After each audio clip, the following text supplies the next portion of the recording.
welcome. Welcome, ma. So, good morning, online students. இன்னைக்கு group 1 examனால I can understand. So, அவங்க வர முடியாத அவங்களுக்கு we will send a recorded video. But again, so அவங்களோட orientation கூப்பிட்டுருக்கோம். எப்படி படிச்சாங்க, எப்படி பாஸ் பண்ணாங்க அப்படின்னு சொல்றதுக்காக I won't take much time. ஒரு காலத்துல அவங்களும் அந்த பக்கம் உட்கார்ந்தவங்க தான், உங்களை மாதிரி உட்கார்ந்து இன்னைக்கு இந்த பக்கம் வந்திருக்காங்க. அதே மாதிரி நீங்களும் அந்த பக்கத்துல இந்த பக்கம் வரணும் அப்படிங்கிற ஒரு வாழ்த்தோட ஆரம்பிக்கிறேன். சரி, எப்பயுமே வெற்றியாளர்கள் சக்சஸ்ஃபுல் கேண்டிடேட்ஸ் அவங்களுக்கு சில குணங்கள் இருக்குது. அந்த குணங்களை இன்கல்கேட் பண்ணிக்கிட்டோம்னா எல்லாருமே வெற்றியாளர்கள் தான். ஸோ இன்னைக்கு குரூப் 1 ப்ரிலிம்ஸ் நடக்குது. பார்த்து காலைல வரும்போது நியூஸ் பார்த்துட்டு வந்தேன். அதுல சொன்னாங்க 70 பணியிடங்களுக்கு 2,40,000 பேர் எழுதுறாங்க அப்படின்னு நியூஸ் சொன்னாங்க. ஸோ ரஃப்லி பாத்தீங்கன்னா அப்ப 3,000 பேர்ல ஒருத்தர் சர்வீஸ் வாங்க வாய்ப்பு இருக்கு. தென் யூபிஎஸ்சி வருஷம் ஒரு 1000 வேகன்சி வரும். 1000 வேகன்சில ஒரு 10 லட்சம் பேர் அப்ளை பண்ணி எழுதுவாங்க. அப்ப என்ன, அகைன் 1000த்துல ஒரு ஆளா வர்றதுக்கு வாய்ப்பு இருக்கு. எப்படிங்க 1000த்துல ஒருத்தர் 3000த்துல ஒருத்தர் சர்வீஸ் வாங்க முடியுமா? வாங்கியிருக்காங்க. ஓகே, எப்படி? So I have seen all the successful candidates share 3 P's. ஒரு 3 இது என்ன? ஃபர்ஸ்ட் நீங்க எதுக்கு வந்தீங்க? So what has to be done? Purpose அப்படிங்கிற P. Okay, right, yes. She has a purpose, the purpose of life. அது எல்லாருமே செட் பண்ணிக்கிறோம். நீங்க சிவில் சர்வீஸ்ல வரணும் and you want to serve the nation சொல்லி ஒரு பர்பஸ் செட் பண்ணி. ரைட். அடுத்து பர்பஸ் மட்டும் இருந்தா போதுமா? சும்மா அப்துல் கலாம் சொல்றார், ரைட்? So dream, எல்லாரும் கனவு காண சொன்னார். கிரேட் அப்துல் கலாம் என்ன சொன்னார் ட்ரீம் பத்தி? தூங்கும் போது வருவதில்லை ட்ரீம், தூங்க விடாம வைக்கிறது தான் ட்ரீம். எப்படி இருக்கணும்? It should be passionate. நீங்க கஷ்டப்பட்டு படிக்க வேணாம், இஷ்டப்பட்டு படிக்கணும். புரியுதா? Second B, right? So you should have a purpose and you should pursue the purpose with passion. Right. First attempt pass பண்ணிட்டாங்களா நம்ம கௌஷிகா அப்படின்னா? ஃபர்ஸ்ட் மெயின்ஸ் ஃபர்ஸ்ட் இன்டர்வியூல பாஸ் பண்ணிட்டாங்க. Whether it is first prelims? No. Right? She are clear in the third. Okay, right? இப்போ நிறைய பேரு படிப்பாங்க. படிச்சுட்டு ஒரு இந்த படம் பிடிக்குது, நம்மளால முடியல அப்படி ஒண்ணு ஃபீல்ட்ல குறை சொல்லிடுறது, நாமளே குறைச்சு மதிப்பிடுறது. ஒரு சின்ன குட்டி ஸ்டோரி சொல்லி எல்லாரும் குட்டி கதையோட சொல்றாங்க. இப்ப அதனால ஒரு குட்டி கதை சொல்லிடுறேன். உலகத்திலேயே ஒரு பாப்புலர் பிராண்ட் ஆஃப் டைமண்ட் டிபீர்ஸ் கேள்விப்பட்டிருக்கீங்களா? கேள்விப்பட்டுக்கோங்க. அது டிபீர்ஸ் ஒரு பெரிய பாப்புலர் வைர கம்பெனி. ஆப்பிரிக்கன் டைமண்ட் மைன்ஸ் தான் வரும். இது பாத்தீங்கன்னா 2 பிரதர்ஸ் அவங்க தான் அந்த மைன்ஸை கண்டுபிடிச்சாங்க. இதுக்கு முன்னாடி அந்த இடம் பாத்தீங்கன்னா ஒரு விவசாயி கிட்ட இருந்துச்சு. அவரும் ஏதாவது கிடைக்குங்கிற விஷயத்துல தோண்டி பார்த்தாரு. 99 அடி தோண்டிட்டு இதுக்கு மேல நம்மளால முடியாது விட்டு போயிட்டாரு. அந்த இடம் தோண்டி பழமா இருந்தாலும் யாருமே வாங்கல அந்த இடத்த. அந்த இடத்த வெறும் $100 இவ்வளவு பெரிய இடத்த வாங்க. ஏன்னா ஒண்ணுமே தோண்டி போட்டாச்சு, வேஸ்ட் அந்த இடம். இவங்க வாங்கி ஒரு அடி தான் தோண்டினாங்க. They have discovered a diamond mine. அதாவது அந்த ஒரு அடி தோண்டினா கிடைச்சது, ஒரு வைர சுரங்கமே கிடைச்சது. அது அவர் தோண்டி நேரம் என்ன இருக்கும் கிடைச்சிடும். அப்ப முயற்சி கடைசி வரைக்கும் வந்துட்டு கூட்டிட்டு போயிட்டாங்க. சரி, ஒரு உளியை வச்சு அடிக்கிறோம், கல்லை சுத்தி வச்சு அடிக்கிறோம், அந்த கல்லு உடையுதுன்னா 100 அடியில உடையும். அதுக்காக முதல் அடி வேஸ்ட் கிடையாது. அதே மாதிரி 2 வருஷம் நம்ம பண்ணல அப்படின்னா accumulating our experience, knowledge, அது அந்த ஓங்கி அடிக்கும் போது அடுத்த அடியில என்ன இருக்கு? Right? So rock opens. அதேதான், right? Perseverance, right? தொடர்ந்து அதை பண்ணிக்கிட்டே இருக்கு. So I say purpose, passion and perseverance. இந்த மூணுமே அவங்க கிட்ட பார்த்தோம். புரியுதா? Right? And that what makes her stand here. And that should also make you stand here. Okay, right? So நான் much time எடுத்துக்க விரும்பல. அவங்க எப்படி படிச்சாங்க, என்ன பண்ணாங்க, what are difficulties and challenges she has encountered. சும்மா ஈஸியெல்லாம் வந்துட முடியாது. உங்களுக்கு என்னெல்லாம் கஷ்டம் இருக்கோ அந்த பிரச்சனை அவங்களுக்கு இருந்திருக்கு. அதெல்லாம் தாண்டி she has cleared the examination and I asked her to share her experience with you. Okay, right? உங்க சந்தேகங்கள் இருந்தா கேட்கலாம். Online students, right? சோ உங்களுக்கு இருந்தா நீங்க சந்தேகங்களை டைப் பண்ணி அனுப்புங்க. So it will be fed to her and she will come with an answer. Okay, right? So thank you. UPSC field choose பண்ணதுக்கு வாழ்த்துக்கள். ஏன்னா நிறைய பேர் இந்த ஃபீல்ட் சூஸ் பண்ண மாட்டாங்க. பிகாஸ் ஆஃப் பெரிய எக்ஸாம், இது டஃபஸ்ட் எக்ஸாம், நம்மளால படிக்க முடியாது அப்படிங்கிற ஒரு ரீசன்காக நிறைய பேர் சூஸ் பண்ண மாட்டாங்க. ஸோ ஃபர்ஸ்ட் கங்க்ராச்சுலேஷன்ஸ் எல்லாரும் இந்த ஃபீல்ட் சூஸ் பண்ணதுக்கு. So first I'll give a brief introduction about myself. Okay, நான் வந்து நாமக்கல் டிஸ்ட்ரிக்ட்ல இருந்து வரேன். என்னோட யூஜி டிகிரி வந்து பாத்தீங்கன்னா அக்ரிகல்ச்சர்ல வந்து பண்ணியிருந்தேன்.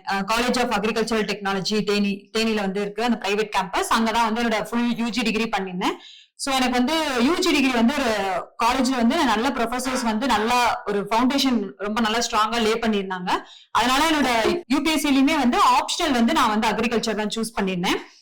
இப்போ கரண்டா வந்து பாத்தீங்கன்னா நான் Tamil Nadu chief minister fellowship program அப்படின்னு சொல்லிட்டு ஒரு ப்ரோக்ராம் வந்து நம்ம தமிழ்நாடு கவர்மெண்ட் ரன் பண்றாங்க. 2 years ஒன்ஸ் வந்து 25 ஃபெலோஸ் இல்லைன்னா 30 ஃபெலோஸ் எடுப்பாங்க.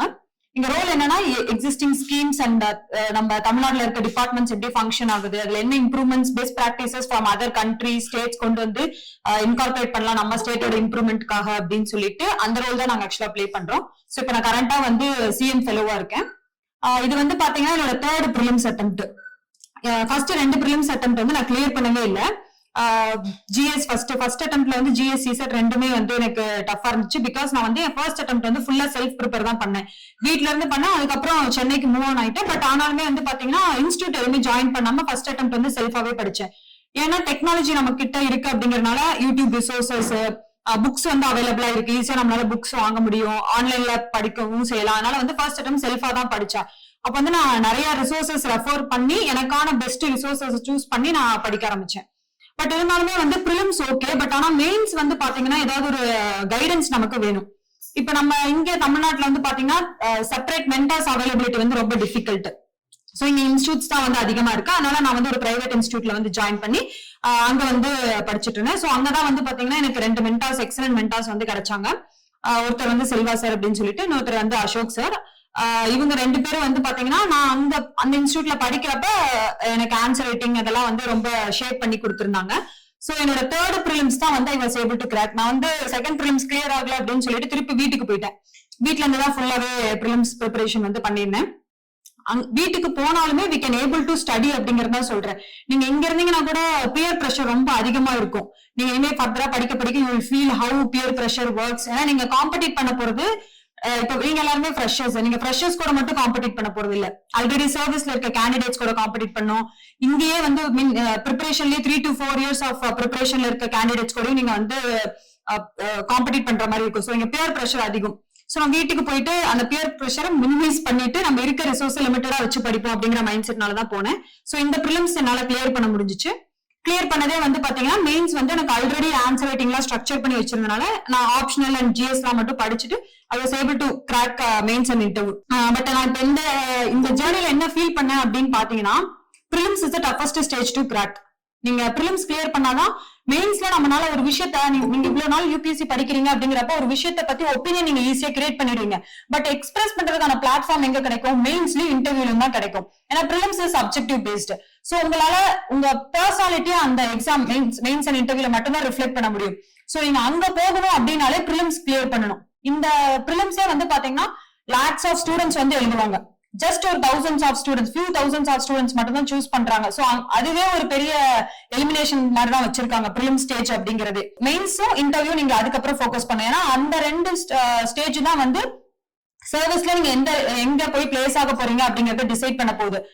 அதுலயுமே நான் என்ன ஃபீல் பண்ணேன் அப்படின்னு பாத்தீங்கன்னா இன்டர்வியூ வந்து ரொம்ப அன்பிரடிக்டபிளா இருக்கு. நம்ம எதுக்காக மார்க் அவார்ட் பண்றாங்க அப்படிங்கறதே நம்மளுக்கு வந்து தெரியாது. சோ நீங்க எங்க ஸ்கோர் பண்றதுக்கான ஸ்கோப் அதிகமா இருக்கு அப்படின்னா மெயின்ஸ். ஏன்னா அங்க சில ஃபேக்டர்ஸ் நம்ம கண்ட்ரோல்ல இருக்கும். நம்ம எப்படி ஆன்சர் வந்து கொடுக்குறோம், எத்தனை கொஸ்டின்ஸ் அட்டென்ட் பண்றது, அந்த கொஸ்டின்ஸ் கன்சிஸ்டன்டா ஒரே மாதிரி எழுதுறமா, அது எல்லாமே வந்து ரிஃப்ளெக்ட்ஸ் அவர் personality to the evaluator. So மெயின்ஸ்ல தான் நம்ம வந்து ஸ்கோர் பண்றதுக்கான ஸ்கோப் வந்து அதிகமா இருக்கு. இப்ப எனக்கு இன்டர்வியூ நடக்கிறப்ப எனக்கு ஜான்வரியே வந்துருச்சு. ஏப்ரல் வரைக்கும் நடக்கும். பட் ஆனா எனக்கு ஜனவரியே வந்துருச்சு. ஃபர்ஸ்ட் டைம் இன்டர்வியூ போறேன். எனக்கு ப்ரிப்பரேஷன் ஆகுறதுக்கே வந்து கொஞ்சம் டைம் ஆச்சு. அதுக்கப்புறம் எந்தெந்த இன்ஸ்டியூட்ஸ்ல என்னென்ன மார்க்ஸ் கொடுக்குறாங்க, என்ன மாதிரி ப்ரிப்பேர் பண்ணணும், என்ன டாபிக்ஸ் எல்லாம் ஃப்ரீக்வெண்டா கேட்கறாங்க, பழைய இன்டர்வியூஸ்ல டிரான்ஸ்கிரிப்ட்ஸ் எல்லாம் போட்டிருப்பாங்க. அப்ப தமிழ்நாடு ஸ்டூடெண்ட்ஸ்க்கு என்ன கொஸ்டின்ஸ் ஃப்ரீக்வெண்டா கேட்கறாங்க, இதெல்லாமே எனக்கு ப்ரிப்பேர் பண்றதுக்கு ஆக்சுவலா டைம் வந்து ரொம்ப அதிகமா எடுத்துச்சு. சோ தட் வந்து பாத்தீங்கன்னா ப்ரிப்பரேஷன் டைமே எனக்கு ரொம்ப ஃபர்ஸ்ட் அங்க ரொம்ப லிமிட் ஆயிடுச்சு. இன்டர்வியூ போயிட்டு வெளியே உட்காந்துருக்கப்பே ஐ ஹவ் டிசைடட். நிறைய ஃபீட்பேக்ஸ் வந்து மார்க்கெட் லெவல்ல கொடுப்பாங்க. பட் ஐ ஹவ் டிசைடட் நான் வந்து என்னன்னா நான் போயிட்டு நான் என்ன பிரசன்ட் பண்றேன். அவங்களுக்கு பிடிச்சிருந்தா they will choose me. இல்லனா ஓகே நான் வந்து இம்ப்ரூவ் பண்றதுக்கான இது பார்ப்போம். ஏன்னா மார்க் ரிஃப்ளெக்ட் பண்ணிடும். நம்ம ஏதோ ஒரு பர்சனாலிட்டி ட்ரெய்ட்ல வந்து நம்ம மிஸ் பண்றோம், நம்ம எங்கன்னு பார்த்து ஒர்க் பண்ணிக்கலாம் அப்படிங்கிற மைண்ட் செட்ல தான் நான் போனேன். சோ என்னோட பேனல் சேர்மன் வந்து பாத்தீங்கன்னா ஒரு 10 வாட்டி வாழ்க்கை பார்த்துக்கிட்டே இருந்தாங்க. சும்மா போய் ஒரு 5 நிமிஷம் 10 நிமிஷத்துலயே டைம் பார்த்தாங்க. ஐயோ போர் அடிக்கிற மாதிரி பேசுறோம் போல, அதனாலதான் வந்து வாழ்க்கை பாக்குறாங்க அப்படிங்கிற மாதிரி இருந்துச்சு. சோ அது வந்து அந்த டைம்ல எனக்கு அது கொஞ்சம் டிமோட்டிவேட்டிங்கா இருந்துச்சு. அப்புறம் இன்னொரு பேனல் மெம்பர் வந்து பாத்தீங்கன்னா அவர் பாட்டுக்கு ஃப்ரீயா ஜாலியா உட்காந்துட்டு டெஸ்டிங் மை டெம்பரன்ஸ் என்ன செக் பண்றாங்கன்னு தெரியல. பட் சைக்காலஜிக்கலா ஏதோ நம்ம கிட்ட வந்து எக்ஸ்பெக்ட் பண்றாங்க, நம்ம எப்படி ரியாக்ட் பண்றோம் இந்த மாதிரி சிச்சுவேஷனுக்கு அப்படிங்கிற மாதிரி I was able to understand. So I have decided. அவங்களுக்கு வந்து ஒரு நாளைக்கு 10 இன்டர்வியூ 15 இன்டர்வியூ இருக்கலாம். பட் ஃபர்ஸ்ட் டைம் நான் இன்டர்வியூ வந்திருக்கு, எனக்கு இது ஒரே interview. So how to give my best அப்படின்னு சொல்லிட்டு அது எல்லாத்தையுமே இக்னோர் பண்ணிட்டு I gave my interview well. மோஸ்டா அக்ரி ஸ்டூடெண்ட்ஸ்க்கு என்ன பாசிட்டிவ்னு பாத்தீங்கன்னா அக்ரில இருந்தா மேக்ஸிமம் கொஸ்டின்ஸ் வரும். அப்புறம் தமிழ்நாடுன்னு நம்ம போறோம் அப்படின்னா நம்ம ஸ்டேட்கான கொஸ்டின்ஸ் வச்சிருப்பாங்க, அதுவுமே வந்து கேட்டாங்க. எல்லாமே எனக்கு வந்து மார்க் இன்டர்வியூஸ்ல வந்த கொஸ்டின்ஸ் தான் இருந்துச்சு. சோ ஈஸியா தான் இருந்துச்சு ஆன்சர் பண்ற மாதிரி பண்ணிட்டு வந்துட்டேன். பட் நான் வந்து கான்பிடென்ட்டா இல்ல எனக்கு இன்டர்வியூல வந்து நல்ல மார்க் கொடுப்பாங்க அப்படின்னு சொல்லிட்டு. ஏன்னு பாத்தீங்கன்னா அவங்க 10 டைம்ஸ் பாத்துருக்காங்க எப்படி போர் அடிக்கிற மாதிரி பேசிட்டு போல, சரி மார்க் வரட்டும் அதுக்கப்புறம் பாத்துக்கலாம் அப்படிங்கிற மாதிரி இருந்தேன். பட் எனக்கு நல்ல மார்க்கே கொடுத்திருந்தாங்க. அவங்க பார்த்ததுக்கும் அந்த மார்க்ல ரிஃப்ளெக்ட் ஆனதுக்கும் சம்மந்தமே இல்ல. சோ இன்டர்வியூ மார்க் உங்களால ப்ரிடிக்ட் பண்ண முடியாது. ஒரு சில பேருக்கு வந்து என் ஃப்ரெண்ட்ஸ்க்கே வந்து 15 மினிட்ஸ் 20 மினிட்ஸ் எல்லாம் இன்டர்வியூ முடிஞ்சிருச்சு. ஒரு சில பேருக்கு 45 மினிட்ஸ் எல்லாம் நடந்துச்சு. 40 to 45 மினிட்ஸ், நார்மலா ஒரு 25 to 30 மினிட்ஸ் இப்ப வந்து இன்டர்வியூடைய டைம் வந்து வச்சிருக்காங்க. பட் எக்ஸிட் ஆகுது குறையுது அப்படிங்கிறது டிபெண்டிங் ஆன் த பர்சன். அதை வச்சு we are going to predict how much marks வருது அப்படின்னு சொல்லிட்டு. சோ இன்டர்வியூல உங்களுக்கு வாங்குறதுக்கான ஸ்கோப் கம்மி. பட் மெயின்ஸ்ல வந்து பாத்தீங்கன்னா உங்க கண்ட்ரோல்ல இருக்கு. எஸ்ஏ நீங்க எப்படி எழுதுறீங்க, எத்திக்ஸ் பேப்பர்ல நீங்க எப்படி உங்களுடைய வேல்யூஸ் ரிஃப்ளெக்ட் பண்றீங்க, ஆப்ஷனல் பேப்பர்ல நீங்க எப்படி உங்களுடைய டெக்னாலஜிக்கல் மீன்ஸ் சயின்ஸ் ஏதாவது இருக்கு இல்ல ஏதாவது சோசியாலஜில ஆத்தர் பேர் கொடுக்குறீங்க அப்படின்னா உங்களுடைய ஸ்கில்ஸ் அதுல எவ்வளவு அந்த சப்ஜெக்ட்ல ஹோல்டு இருக்கு அப்படிங்கறத நீங்க ரிஃப்ளெக்ட் பண்ணீங்கன்னா அவங்க கண்டிப்பா மார்க் கொடுக்க போறாங்க. சோ நீங்க உங்க ப்ரிப்பரேஷன்ல இன்டகிரேட்டடா ப்ரிப்பேர் பண்ணுங்க. ப்ரிலிம்ஸ் அண்ட் மெயின்ஸ் ரெண்டுமே சேர்த்து ப்ரிப்பேர் பண்ணுங்க. ப்ரிலிம்ஸ் கிளியர் பண்ணி ஆகணும் அப்படிங்கறத ஃபர்ஸ்ட் அட்டெம்ப்ட்லயே கிளியர் பண்ணணும் அப்படிங்கறத ஒரு கோல் மாதிரி செட் பண்ணிடுங்க. ஏன்னா நீங்க ரிப்பீட்டடா வர வர டிமோட்டிவேஷன் ரொம்ப அதிகமா இருக்கும். இப்ப நான் வந்து பாத்தீங்கன்னா காலேஜ்ல வந்து நல்லா தான் படிச்சேன். ஏன்னா எனக்கு வந்து அக்ரிகல்ச்சர் பிடிச்சு வேணும், இதுதான் நம்ம படிக்கணும் அப்படின்னு சொல்லிட்டு அது டிகிரி எடுத்து படிச்சேன். சோ நல்லா படிச்சேன். பட் ஆனா இங்க வந்து பாத்தீங்கன்னா 2 அட்டெம்ப்ட் கிளியர் ஆகல. குரூப் 1 எழுதினேன். குரூப் 1 எல்லாம் படிக்காம தான் எழுதினேன். பட் அந்த எக்ஸாம் வந்து வேற டிமாண்ட் வந்து எக்ஸ்பெக்ட் பண்ணுது. அதுவுமே கிளியர் பண்ண முடியல. குரூப் 2 எழுதினேன், கிளியர் ஆகல. அது எப்படி இருக்குன்னா நம்மளுக்கு ஓகே நம்ம இந்த ஃபீல்டு தப்பா சூஸ் பண்ணிட்டோம் போல, நம்ம வந்து இதுக்கு இந்த ஃபீல்டுக்கு செட் ஆக மாட்டோம். அந்த மாதிரி நீங்க கண்டினியூஸா ப்ரிப்பரேஷன்ல இருக்கப்ப இந்த மாதிரி தாட்ஸ் எல்லாமே வரும். இப்போ உங்களுக்கு வந்து பெருசா ஃபேமிலி பிரஷர் எல்லாம் இருக்காது. ஃபர்ஸ்ட் அட்டெம்ப்ட் கொடுக்க போறீங்க, வீட்டுல படிக்க விடுவாங்க, சப்போர்ட் பண்ணுவாங்க. பட் இயர்ஸ் ஆக ஆக அவங்களுக்குமே இன்செக்யூரிட்டிஸ் பேரண்ட்ஸ்க்குமே இருக்கும். சோ அந்த பிரஷர் எல்லாமே கொஞ்சம் கொஞ்சமா வரும். இது எல்லாமே அவாய்ட் பண்ணணும் அப்படின்னா நீங்க வந்து இனிஷியலாவே கொஞ்சம் நல்லா எஃபோர்ட் போட்டு படிச்சிட்டீங்க அப்படின்னா வந்து you can over come this easily. Next விஷயம் வந்து பாத்தீங்கன்னா ப்ரிலிம்ஸ் வந்து பாத்தீங்கன்னா சிசாட் வந்து ஒரு மேஜர் ரோல் வந்து பிளே பண்ணும். பிகாஸ் எனக்கு வந்து செகண்ட் அட்டெம்ப்ட்ல ப்ரிலிம்ஸ் வந்து சிசாட்டால தான் போயிடுச்சு. சோ வந்து நீங்க சிசாட் லைட் எடுத்துக்க கூடாது, மேக்ஸ் தானே அப்படின்னு சொல்லிட்டு ஈஸியா எடுத்துக்கூடாது. நீங்க இப்ப பிஒய்க்கு எல்லாம் எடுத்து பாத்தீங்கன்னா சிசாட் வந்து ரொம்ப ஈஸியா இருக்கும். மேக்ஸ் ரீசனிங்குமே ரொம்ப ஈஸியா இருக்கும். பட் இப்போ பாஸ்ட் ஒரு 3 to 5 இயர்ஸோட கொஸ்டின் பேப்பர் எடுத்து பாத்தீங்கன்னா சிசாட்டோட ட்ரெண்டே வேற மாதிரி இருக்கும். சிசாட் வந்து அவ்வளவு டிஃபிகல்ட்டா இருக்கும். சோ நீங்க அந்த ஸ்டாண்டர்டுக்கு ப்ரிப்பேர் ஆகுற அளவுக்கு you have to prepare your CSAT. Maths மட்டும் தான் அட்டென்ட் பண்ணுவேன் அந்த மாதிரி எந்த ஒரு ரிஜிடான மைண்ட் செட்டுமே வச்சுக்காதீங்க. மேக்ஸும் அட்டென்ட் பண்ணணும், ரீசனிங்கும் போகணும், அதே மாதிரி காம்ப்ரஹென்ஷனுமே அட்டென்ட் பண்ணணும். நீங்க இங்கிலீஷ் தெரியல அப்படின்னாலுமே ஒரு பேசேஜ் படிக்கிறீங்க, அந்த பேசேஜ்ல என்ன அந்த பேசேஜ்ல கன்வே பண்றாங்க அப்படிங்கறத அவங்க கொஸ்டினா கேக்குறாங்க.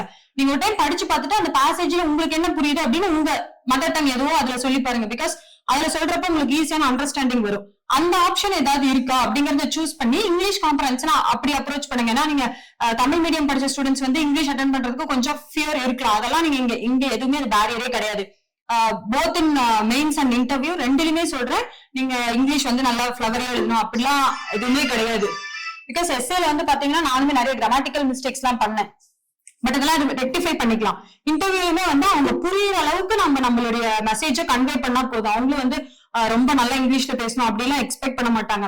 they will understanding. இப்ப இன்டர்வியூல போய் நீங்க பேசுறப்ப ஒரு 25 இயர்ஸ் ஒரு ஸ்டூடெண்ட் வந்து இருக்காங்க அப்படின்னா they will understand அவங்களுக்கு எவ்வளவு லிமிட்டட் நாலேஜ் தான் இருக்கும், அவங்களுக்கு இந்த மாதிரி கொஸ்டின்ஸ் மட்டும் நம்ம த்ரோ பண்ணலாம் அப்படிங்கிற மாதிரி ரொம்ப கம்ஃபர்டபுளா தான் இருக்கும். இப்ப நீங்க யூடியூப் வீடியோல எல்லாம் பாப்பீங்க, ரொம்ப கஷ்டமான கொஸ்டின் எல்லாம் இது பண்ணி டெஸ்ட் பண்ணுவாங்க, அந்த மாதிரி எல்லாம் இருக்காது. ரொம்ப நார்மலா இப்ப எப்படி நான் உங்ககிட்ட வந்து பேசுறேனோ அதே மாதிரி ஒரு கான்வர்சேஷன் தான் பில்ட் பண்ணுவாங்க. அவங்க செட்டப்பே கொஞ்சம் டிஃப்ரெண்டா இருந்துச்சு, ரவுண்டா இருந்துச்சு. இப்ப இங்கெல்லாம் பாத்தீங்கன்னா மார்க் இன்டர்வியூ ஒன்னா செமி சர்க்கிள் டேபிளா இருக்கும், இல்லன்னா அவங்க எல்லாரும் முன்னாடி உட்காந்துருப்பாங்க, நாங்க மட்டும் இங்க உட்காந்துருப்போம், அந்த மாதிரி இருந்தது. பட் யூபிஎஸ்சில வந்து பாத்தீங்கன்னா ரவுண்டா போட்டிருந்தாங்க. சோ வந்து ஆல்ரெடி 5 மெம்பர்ஸ் உட்காந்துருந்தாங்க. 6th மெம்பரா நானும் அதுல போய் உட்காந்து இந்த சர்க்கிள் கம்ப்ளீட் பண்ணிட்டேன். சோ நாங்க 5 பேரும் 6 பேரும் சேர்ந்து பேசிட்டு இருந்தோம், அந்த மாதிரிதான் ஆக்சுவலா இருந்துச்சு. சோ வந்து இன்டர்வியூ ப்ராசஸ் ரொம்ப ஜாலியா இருக்கும். மெயின்ஸ் ப்ராசஸ் நீங்க ஒர்க் பண்ணணும். ப்ரிலிம்ஸ் கண்டிப்பா உங்க எஃபர்ட் போட்டா மட்டும்தான் you can able to clear. ஏன்னு பாத்தீங்கன்னா அப்ஜெக்டிவ் பேஸ்டு. ஓகே, நெக்ஸ்ட் வந்து அக்ரிகல்ச்சர் தான் ஆப்ஷனல். சோ யாராவது அக்ரி ஸ்டூடெண்ட்ஸ் இருக்கீங்களா? Degree agri. ஓகே, நெக்ஸ்ட் வந்து பாத்தீங்கன்னா இது ரொம்ப முக்கியமான விஷயம். ஏன்னா எல்லாருமே வந்து ஐஏஎஸ் தான் ஆகணும் அப்படின்னு சொல்லிட்டு ஒரு ஐடியால இருந்து வந்திருப்பீங்க. But they're offering 23 services. 23 சர்வீசஸ்மே கோ த்ரூ பண்ணுங்க. ஒரு சில பேர் பாத்தீங்கன்னா ஐபிஎஸ் யூனிஃபார்ம் சர்வீஸ் தான் வேணும் அப்படின்னு சொல்லிட்டு இருக்கவங்களுமே நாங்க இப்ப கிளியர் பண்ண கேண்டிடேட்ஸ் பாக்குறோம். ஒரு சில பேர் ரெவன்யூ சர்வீஸ் தான் வேணும், அதுலயே ஐடி தான் வேணும், கஸ்டம்ஸ் தான் வேணும், அப்படி ஸ்பெசிபிக்கா வந்து இருக்கவங்களும் இருப்பாங்க. ஏன்னா எல்லாத்தோடைய ஃபேமிலி ப்ரிஃபரன்ஸ், ஃபேமிலியோட பேக்ரவுண்ட் ஸ்ட்ரக்சர் ஒரே மாதிரி இருக்காது. ஒரு சில பேருக்கு ப்ரிஃபரன்ஸே இன்ட்ரெஸ்டே வந்து ரெவன்யூக்குள்ள போகணும், அந்த மாதிரி எல்லாம் இருக்கும். சோ நீங்க வந்து பாத்தீங்கன்னா எல்லா சர்வீஸும் கோ த்ரூ பண்ணுங்க. அதுக்கப்புறமும் உங்களுக்கு வந்து இன்ட்ரெஸ்ட் வந்து ஐஏஎஸ் தான் இருக்கு அப்படின்னா you can go for it. அதே மாதிரி ஃபாரின் சர்வீஸ்னு ஒண்ணு இருக்கு. they will see as equivalent to IAS தான் வந்து பாக்குறாங்க. சோ வந்து பாத்தீங்கன்னா உங்களுக்கு ஃபாரின் கண்ட்ரீஸ்ல போய் சர்வ் பண்ணணும் அப்படின்னாலுமே you can go for it. ஏன்னா அங்கேயுமே நம்ம பீப்புளுக்கு தான் நம்ம சர்வ் பண்ண போறோம். இந்தியன் கம்யூனிட்டி டயஸ்போராஸ் கேள்விப்பட்டிருப்பீங்க, அவங்க அங்க இருக்காங்க. அவங்களுக்கான சப்போர்ட் ஃப்ரம் தட் கண்ட்ரி நம்ம கண்ட்ரி கனெக்ட் பண்றது, அந்த மாதிரி விஷயங்கள் தான் வந்து பார்ப்போம். சோ எல்லா சர்வீஸுமே கோ த்ரூ பண்ணிட்டு அதுக்கப்புறமேட்டு you come for that preparation. ஏன்னா கோல் வந்து ஃபர்ஸ்ட் ஆக்சுவலா கிளியரா இருக்கணும். நம்ம எதுக்கு ப்ரிப்பேர் பண்றோம் அப்படிங்கறதே நம்மளுக்கு தெரியலன்னா பின்னாடி வந்து நம்மளுக்கு சர்வீஸ் ப்ரிஃபரன்ஸ் கொடுக்கறதுல வந்து கஷ்டமா போயிடும். அதுக்காக ஓகே, நெக்ஸ்ட் வந்து 3 stages ஆஃப் எக்ஸாமினேஷன். இது வந்து உங்களுக்கு ஆக்சுவலா தெரிஞ்சிருக்கும். So prelims, written is mains and interview. So prelims வந்து பாத்தீங்கன்னா எம்சிக்யூ பேஸ்ல இருக்கும். 2 பேப்பர். ஃபர்ஸ்ட் பேப்பர் வந்து பாத்தீங்கன்னா ஜிஎஸ் ஜெனரல் ஸ்டடீஸ் இருக்கும். நெக்ஸ்ட் வந்து சிசாட் பேப்பர் இருக்கும். நெக்ஸ்ட் வந்து ரிட்டன் வந்து 9 பேப்பர்ஸ் மாதிரி எழுதுற மாதிரி இருக்கும். எஸ்ஏ பேப்பர் இருக்கும், ஆப்ஷனல் பேப்பர் இருக்கும், ஜெனரல் ஸ்டடீஸ் இருக்கும், qualification papers, Tamil language test பண்றதெல்லாம் இருக்கும். So that is also another stage. And interviews நம்ம பர்சனாலிட்டியை நம்ம அங்க ரிஃப்ளெக்ட் பண்றதுதான். எல்லாத்துக்குமே தனித்தனியா சிலபஸ் வந்து வெல் டிஃபைன்டா இருக்கு. இன்டர்வியூக்கு கூட சிலபஸ் இருக்கு.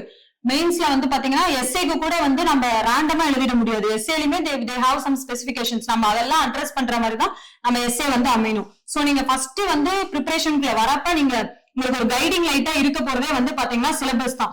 சிலபஸ் வந்து கன்சைஸ் பண்ணிடும். நீங்க வந்து எதை படிக்கணும், எந்த சப்ஜெக்ட் படிக்கணும், அதுல என்ன ஸ்பெசிபிக்கா படிக்கணும் அப்படிங்கறத வந்து it will show. So that வந்து பாத்தீங்கன்னா ஃபர்ஸ்ட் சிலபஸ் எடுத்துக்கோங்க. சிலபஸ் எடுத்து எல்லாருமே யூஸ்வலா சொல்றதுதான், உங்க ரூம்லயோ வந்து இல்ல உங்களுக்கு ப்ராமினெண்டா இருக்க பிளேஸ்லயோ வந்து பிளேஸ் பண்ணிட்டு சோ தினமும் நீங்க அதை வந்து பாக்கணும். அதுல கீவேர்ட்ஸ் எல்லாம் என்னென்ன இருக்கு அது எல்லாத்தையுமே நீங்க வந்து ஆக்சுவலா அப்சர்வ் பண்ணி வச்சுக்கணும். ஏன் அப்படின்னு பாத்தீங்கன்னா இப்ப மெயின்ஸ்ல வந்து பாத்தீங்கன்னா நம்ம ரிஜிடா ஹிஸ்டரியோடைய பெர்ஸ்பெக்டிவ் GS 1ல மட்டும் தான் எழுதணும் அப்படிலாம் கிடையாது. வேற ஏதாவது ஒரு பேப்பர்ல கனெக்ட் பண்ண முடிஞ்சிச்சு அப்படின்னா அந்த சப்ஜெக்ட கொண்டு போய் அங்க கனெக்ட் பண்ற மாதிரி இருக்கணும். இப்ப வந்து பாத்தீங்கன்னா டெக்னாலஜி ஏதோ ஒண்ணு வருது அப்படின்னா அந்த சயின்ஸ் அண்ட் டெக்ல மட்டும் நீங்க எழுதக்கூடாது.